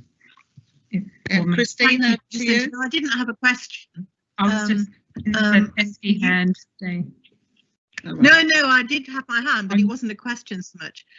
It's just that we do know that it's because we wait until we absolutely have to take a child into care, and that then we end up with a very complicated child or young person, and we then know that they've got very complex needs, and then we know that with small numbers, as David was pointing out, you're actually down to individual cases too, and they affect the they affect the percentage of the number of missing episodes. So I think that as a panel, we're used to that. Would you, yeah? I mean, I'm not trying to soap, but I think that's right, isn't it, Janet? I think we do know that. Yeah. Thank you. Thank you. Yeah. And I think we take missing children very seriously, and I think our practice is improving all the time in relation to missing children, and particularly how being missing is viewed as a significant risk, and there are reasons behind children going missing, and they are never good. There's never any good reason for a child to go missing, and it's always associated with a risk of harm or they're escaping a risk of harm. And I think we've moved a long way in terms of our thinking in social care, in how we perceive missing episodes and how we understand children being exploited, and also how we now recognise child criminal exploitation as a form of exploitation, instead of previously seeing children as being criminal. So I think we've made really significant progress across the UK in terms of how we've shifted our thinking about vulnerable children, and we're still moving in the right direction. So I think that's I think important to note. Thank you. That's good. And of course, at the moment, there's a lot in the press about county lines, isn't there? About children travelling and being used for all sorts of different things. So that's something that I'm sure you've got your finger on the button about. So it's so important. important. Yeah, and the thing about county lines, what we're seeing is even younger children are being used now because police there's some suspicion around older teenagers. So the way around it is some of the criminals and gangs use younger children who they think will not have so much suspicion around them. So it's a very complex and difficult situation, but we are working with our police and health and other colleagues around this, and of course across local authority boundaries as well, because we work within our neighbouring authorities, but also further afield where we have young people who we know have been subject to county lines. So just out of interest, Peter, how many children do we have which we think are involved in the county lines issue? Angela and Beckham. Well, I don't know. In terms of, there's different levels of involvement, but we have it's hard to sort of quantify the numbers really, but there's probably small in numbers but great in risk is our usual concern. So it's probably we've probably got under 20 who are we're really worried about, but the risks is quite high, and it does fluctuate. And there's also, we're worried about those younger children who are on the edge of exploitation, and then trying to get we're trying to work to sort of early identification and prevention to try and make sure we sort of break any sort of cycles of abuse or any sort of early sort of young people who are groomed at an early stage, trying to disrupt that as much as we can. All right, okay, thank you, thanks for that. It's really useful to have some idea about that. So thank you. It's a good question.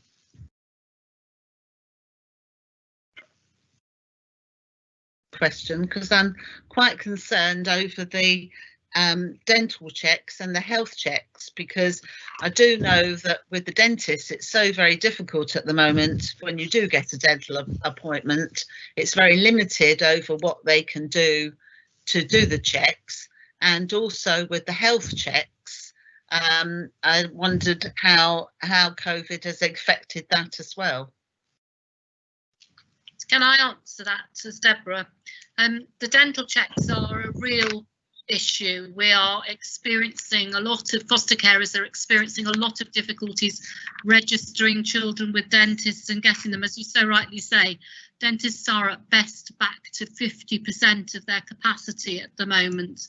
However, they are supposed, on the NHSE guidance, they are supposed to prioritise children who are looked after, and I have advised social workers that if they have difficulty registering a child with a dentist, they should talk to the CCG about it, because that needs to be followed up. I think with the health checks, David, are you meaning, because as far as the health assessments go, Christine will cover that in her report, they've been carrying on throughout lockdown, but are you talking about health assessment, the health developmental assessments in that?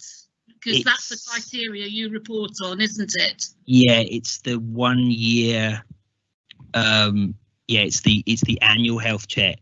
But actually, health checks is not too bad. It's slightly below target. It's dentals, as you're saying, are the main area of concern. So I should make that clarification. Yeah.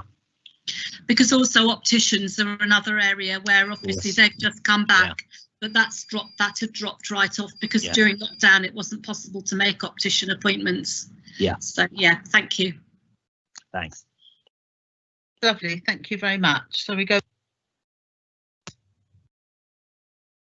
you there? Hello. Yes, over to you. I think it'd be a good idea for you to continue to chair, because I can't see any hands up. Or anything. I can see the chat, but would it be all right for you to continue, Janet? Yes, by all means. I think actually we've come almost to the end. I don't know if there's anybody else that wants to say anything, is there? Is anybody see any hands up anywhere? Janet, I think the late addition was the health report from Christine. Oh, right. I'm on one of the agendas, but I know that Christine's prepared it, so. Oh, right. Okay, so we're over to Christine then. Okay, thank you. Perfect. Thank you very much. That's okay. So yes, so as you can see from the report, in terms of initial health assessments, we had 43 that were due and we completed 34. There were the exceptions such as issues with consent, a young person in hospital, 2 that weren't required, and a person in a young offending institute. In terms of review health assessments, we had 72 that were due and we completed 70. We had 1 late request and 1 issue with consent there.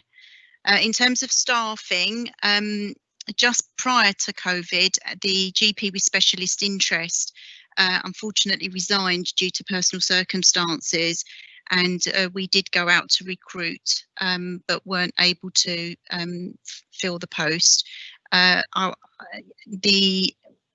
This was the Harrow Clark Health team have adequately covered this vacancy by regular use of the Hillingdon community paediatricians. And our specialist nurse for looked after children has actually submitted her request to retire, but she will be returning to our team part-time. So we are advertising as we speak, and that advert will close on Friday, I believe. As Deborah previously said, Dr. Chauhan will be returning from maternity leave late October. Yeah, and in terms of performance, the performance data was suspended by NHS England, but we can assure the panel that we've completed all the requests as previously stated. There is one case concerning a child with disabilities that's currently under review, and that has been escalated to the designated nurse. In terms of supervision and peer review, we've continued to access many of the platforms and groups that we previously were part of. A lot of these groups have transitioned to virtual groups, and this has enabled us to stay in contact with them and learn how services are transitioning or transition during COVID, and learn from them as well. The peer review, our last peer review was in July 2019, and there were some actions identified, many of which were completed. A couple were suspended when COVID happened, and we've now resumed work on them. We are expecting a further peer review shortly. In terms of the impact of COVID, we did face challenges during this time. We were able to combine resources, as I said, with the Hillingdon LAC team to maximise our overall capacity, and the reduction in doctor time meant that we were able to utilise the community paediatricians at CDC in Hillingdon. What else? We further enhanced our offer during COVID by offering initial health assessments via telephone, video calls, face-to-face, and they were prioritised accordingly.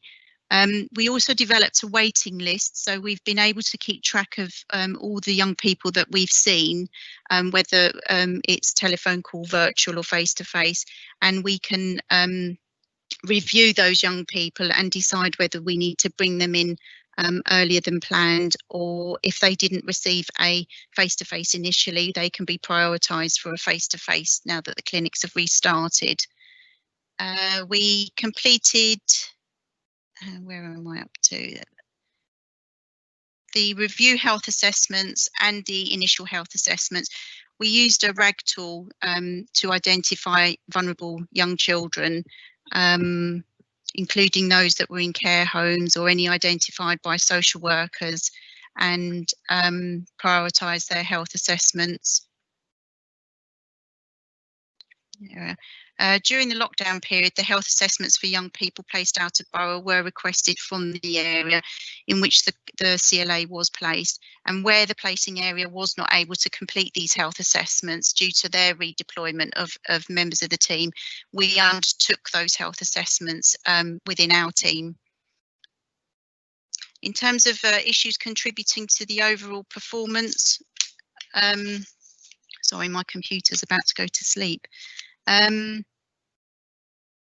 As I said, you know, we faced the possibility of being redeployed, and we were aware that obviously Children's Social Services were also transitioning to remote working, and this was a challenge.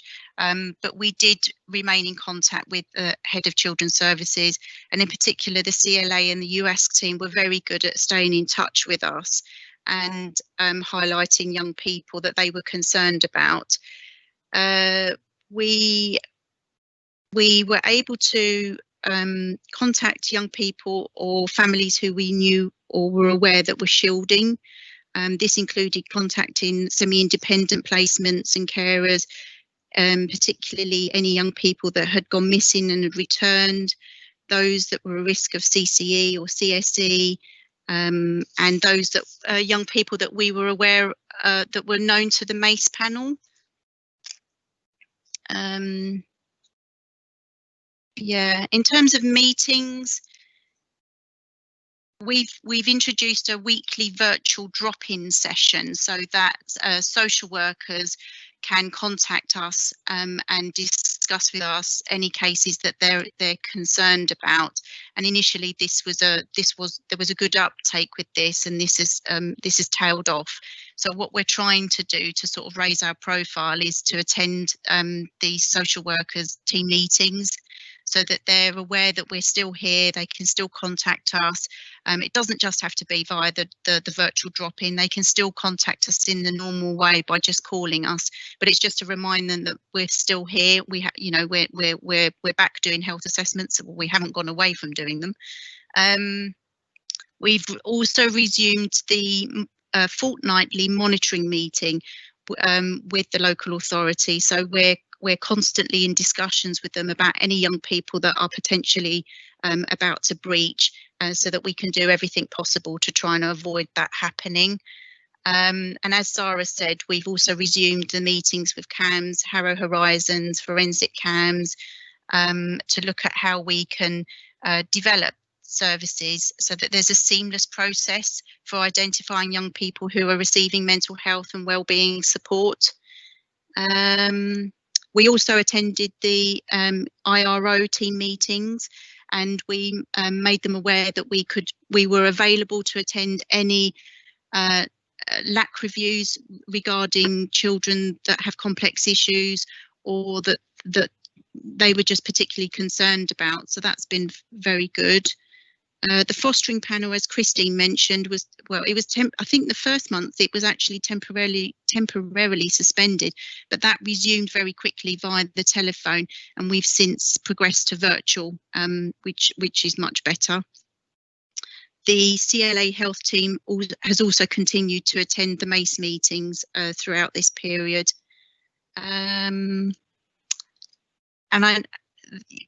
In terms of Black Lives Matters, CNWL's trust values are compassion, respect, empowerment and partnership, and the CLA health team promote and implement all these values in all aspects of our service delivery.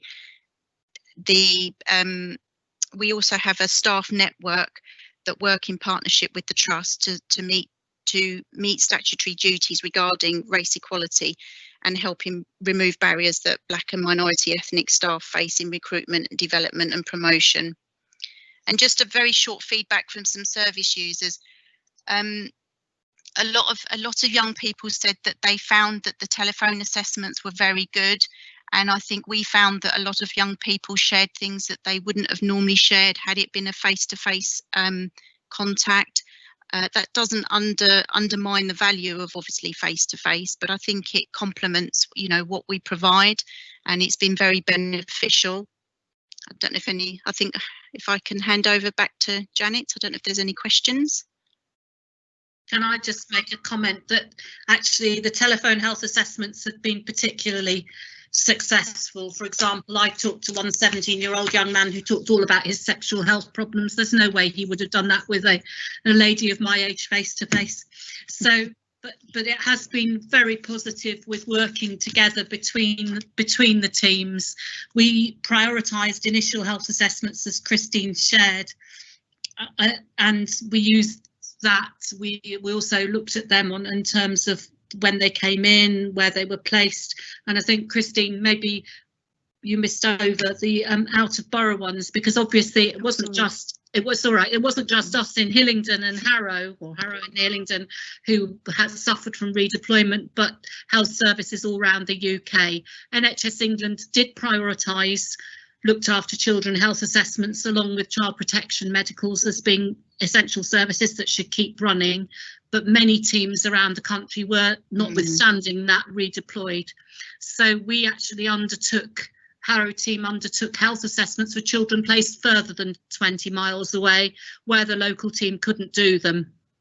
So there was a great deal of working that was going on, and I just want to celebrate the success of the team at keeping going during this time, because for us working in health, as in social care and in the care sector widely, it was a very challenging time. The NHSE guidance was that health assessments should be virtual during this time, so that the young people, those shielding their carers, shouldn't be put at risk by coming into healthcare settings. But we were able to look at whether we wanted to do them as Zoom calls once that was available, and we moved back to doing face-to-face health assessments, prioritising children according to need at the beginning of August, and then moving on to doing the majority of them face-to-face. What will happen with the second wave and whether we continue is up there. Sorry. Right, thank you very much. Actually, before I thank Christine very much for her report, rather remiss of me, I haven't noted the information report, item 11, on activity and performance. Can I have that, please, from David Harrington's report? Can I have that noted, please? Yes, thank you. Now I'm going on to item number 12, which was Christine's report. Fantastic, Christine. What a lot of information in that report. Goodness me, I was really taken aback. I like the 3 core principles of children first, keeping families together whenever possible, and early permanence and placement stability, because I think that's so important for the well-being of a child, you know, to have that firm groundwork. Absolutely superb.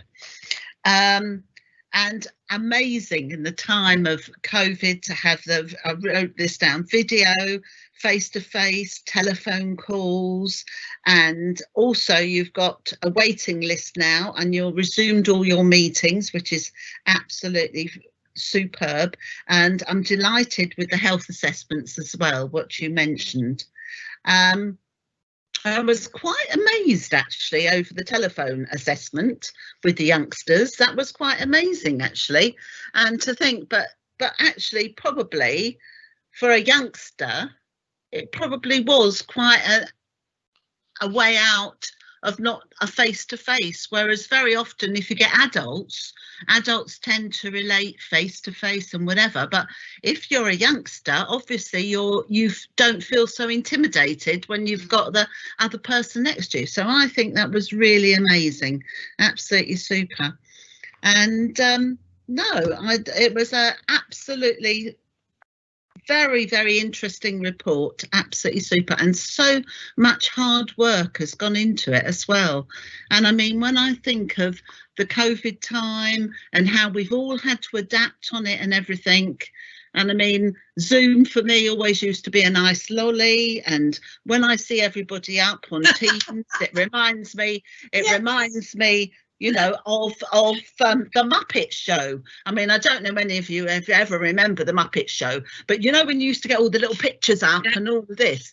And I mean, goodness me, it's been such a learning curve for everybody, you know. But I just wanted to say once again, Christine, thank you very much indeed.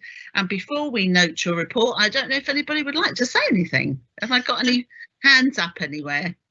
Can I just add one? Sorry, can I just add one more thing in terms of what you were saying about the Zoom and the telephone calls? One of the things that Core and Bath are doing with the Health Group Advisory Committee is looking at what things should be retained from learning from COVID.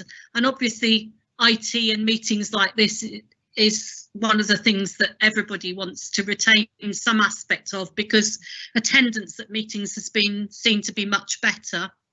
But also a number of people are saying that for review health assessments, young people should be offered now the opportunity of telephone or Zoom as well as a face-to-face assessment, unless they have health needs that are thought to need face-to-face assessment, because it gives them flexibility. You know, they can fit in a telephone call. I did one at school with a youngster at lunchtime the other day, and she was very happy because that fitted in with her schedule. And they like, maybe if they're doing an apprenticeship, that's something that we've found really challenging in terms of getting health assessments completed, because they do quite long days in college and then have work as well. And so I've just seen what Paul Hewitt said on the chat. It's made me laugh. And Zoom lollies, we're showing our age, Janet, by recognising that we know what they are. But so yes, I just wanted to say we are, but there we are. That's what I just wanted to say that there are positives. Yes. Sorry, yes. I'll shut up now. Oh no, and if you think years ago, well, even 10 years ago, we would never have been able to have done all of this at all. IT wouldn't have progressed. We wouldn't have, you know. So I mean, we have to think of positive. Janet, in the NHS, we couldn't do it 6 months ago.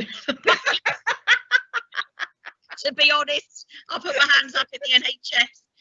Alison, I wanted to say that, but since you were there, I thought I'd better not. Well, I'm more interested. I remember the Brady Bunch. I know the Muppets. The word of the year is you're on mute, but I don't know what the ice lolly bit is, but I'll ask you another time, I don't know what the ice lolly is. I seem to have lost everybody now. So that's rather clever, isn't it? I'm not quite sure how I managed this. Can I just say thank you, Christine? But also, can I just say, Deborah, it's fantastic when you keep dropping in. Are you going to keep on dropping in? No, I was worried about that. I've technically retired, Christine. I retired in September last year, a year ago now. Yes, yeah. And I was encouraged to come back for 6 months, and then I've got a 12-month contract. But actually, you have a medical advisor in Harrow now who's been appointed, and her name's Dr. Banneker, and you have Christine and her team. Yeah. And Bina is coming back, so you will see much less of me. Right. Well, thank you for all you've done, Deborah. That's all I wanted to say. And it's, you know, I have absolute respect for and confidence in all the people who are going to be working with us. This is just personal. I mean, I know you for donkey's years, so it's very nice to see you, even if it's not predictable. So thank you. Yes, definitely. I agree. Christine and I always agree on many things, so I'm agreeing again. Right, so can I ask, anybody else want to say anything else? No? Can I please then have this report noted? Yes. Yeah, fantastic. Now, have we, oh goodness me, every time I touch this screen, something else happens. I'm still here. Right, now, as far as I know, there isn't any other business. Number 13, any other business? Does anybody know? There's just one more report to be noted, but I will go through it very swiftly. Yeah, please do. Okay. No, so that'll be fine. It's a sufficiency strategy. Oh, right. So that's been shared. And really this is about making sure we have sufficient numbers of and breadth of placements for the next 5 years. The report, the sufficiency strategy is published online. It was shared with Ofsted. And it covers areas such as foster care, residential placements, independent fostering placements, adoption and other support services. And Our strategy is based on the core principles of keeping families together wherever possible, children first, and early permanence and placement stability. And we have, as I said earlier, we have a very tight scrutiny of placements via a weekly access to resources panel, a monthly placement challenge panel to review sufficiency, value for money and outcomes of placements and other care packages. So that's all I'll say on that, but I'm very open to answering questions if people have any.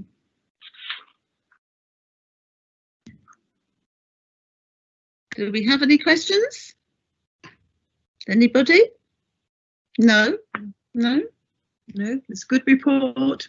So a good report, a very good long report again. Yes. Super.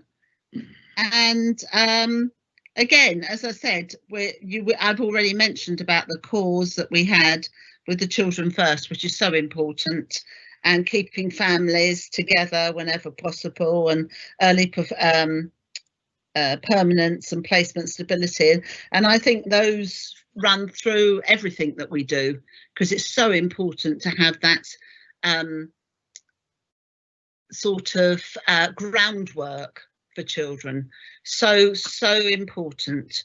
And to have, in many respects, to have role models as well, and to, you know, work our way through all the different things that we haven't happen in life, like COVID, which is so important, you know. And I mean, it's been a learning curve, I think, for all generations, you know, from little ones that can't see their grandparents and all of this, you know. It's difficult times, but we have to keep positive, and we have to think of all the pluses that's going to come out of this.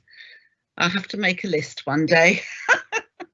Okay, right, now I can get to any. Just one thing. Yep. Janet, thank you very much. Jacinta, the sufficiency strategy. So you can see that the projections population-wise is increasing, and that's likely to mean that the number of looked after children that we have will increase. Do you, and with the challenges, the financial challenges of the budget and things like that, do you foresee that we could reach a point when sort of finances become an issue as to how we move forward with this? Peter, do you want to answer that?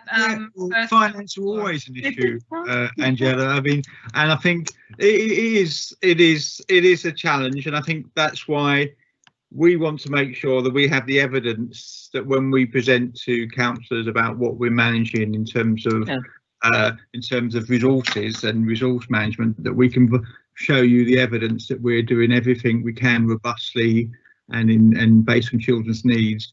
And if we do make requests for additional resources, it is evidence-based. But we do also know that it's not the right climate to ask for lots of additional resources, and we need to try and manage as best we can with what we have. And the strategy of trying to manage children in their own homes, manage safeguarding issues within families, and trying to early identification and prevention is good practice, but it's also cost effective. You know, we can show the unit costs of a child in care as compared to supporting a child at home. You know, there's a huge difference. So it's not only where we can and where it's safe to do so, we need to keep children in their home and manage them there. But that also is the best way of managing our resources. So that's why we've invested in the Edge of Care team, keeping families together. We're developing our early support offer, and all that is a way of managing resources as well. We have had an increase looked after children recently, but I think we're trying to manage that, and I think there's a number of reasons around that. One of the reasons is children aren't leaving the care system because of problems with the courts and stuff. But so resource management is a big part of our work. I mean, I'm now a calculator myself. And yes, thank you very much for that, because you do an amazing job. I think the only reason I sort of mentioned that is because I looked at your projected future numbers of CLA in Harrow in 2031. Yeah. And you know, it was just a little bit of a worry, because we know the challenging position that the council is in. So yeah, no, you do an absolutely fantastic job. It is a big worry, it's a big challenge, and I think we just need to be communicating all the time around how our priorities and what we manage, and what you know, how we manage the budgets. And there's how thrifty we are, Peter. Yeah, how thrifty we are. How thrifty we are. When you compare us with all the other councils. Definitely. Well, we are.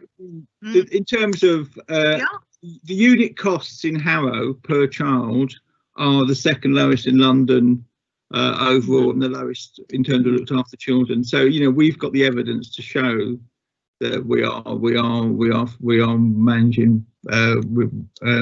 We take a value for money approach in terms of our planning for children. And if they push and push us, if you lot want to join me in tying myself to the railway lines, which is what I constantly expect to do, then, you know, you're very welcome. Bit of civil disobedience, like the sound of that. but I also make it clear that when we do, we do take value for money principle, work with value for money principles, we do not compromise safeguarding of children's needs. So safeguarding us first. Right. Yeah, thank you. Brilliant. So do we have any other questions for no? No? And can this report be noted? Do we all agree to note it? Yes. Right. And Angela, do we have any other business? I'm not aware of any other business that we have at this time. I just wanted to thank Paul for manning the chat. He's done a fantastic job. And for everything else that you know, the whole team has been doing, so thank you. But no other business that I know of. Thank you. And thank you, Janet. Super. So Angela, would you like to sign off then, everybody? Yes, I'm happy to do it. So thank you everyone for attending. It was lovely to see so many of you after such a challenging time, and we're about to enter another one. But on new ways of working, I think sort of has had it's positive. So it's now 8:26, and we will end the meeting here. Thanks, everyone. Okay. Thank you.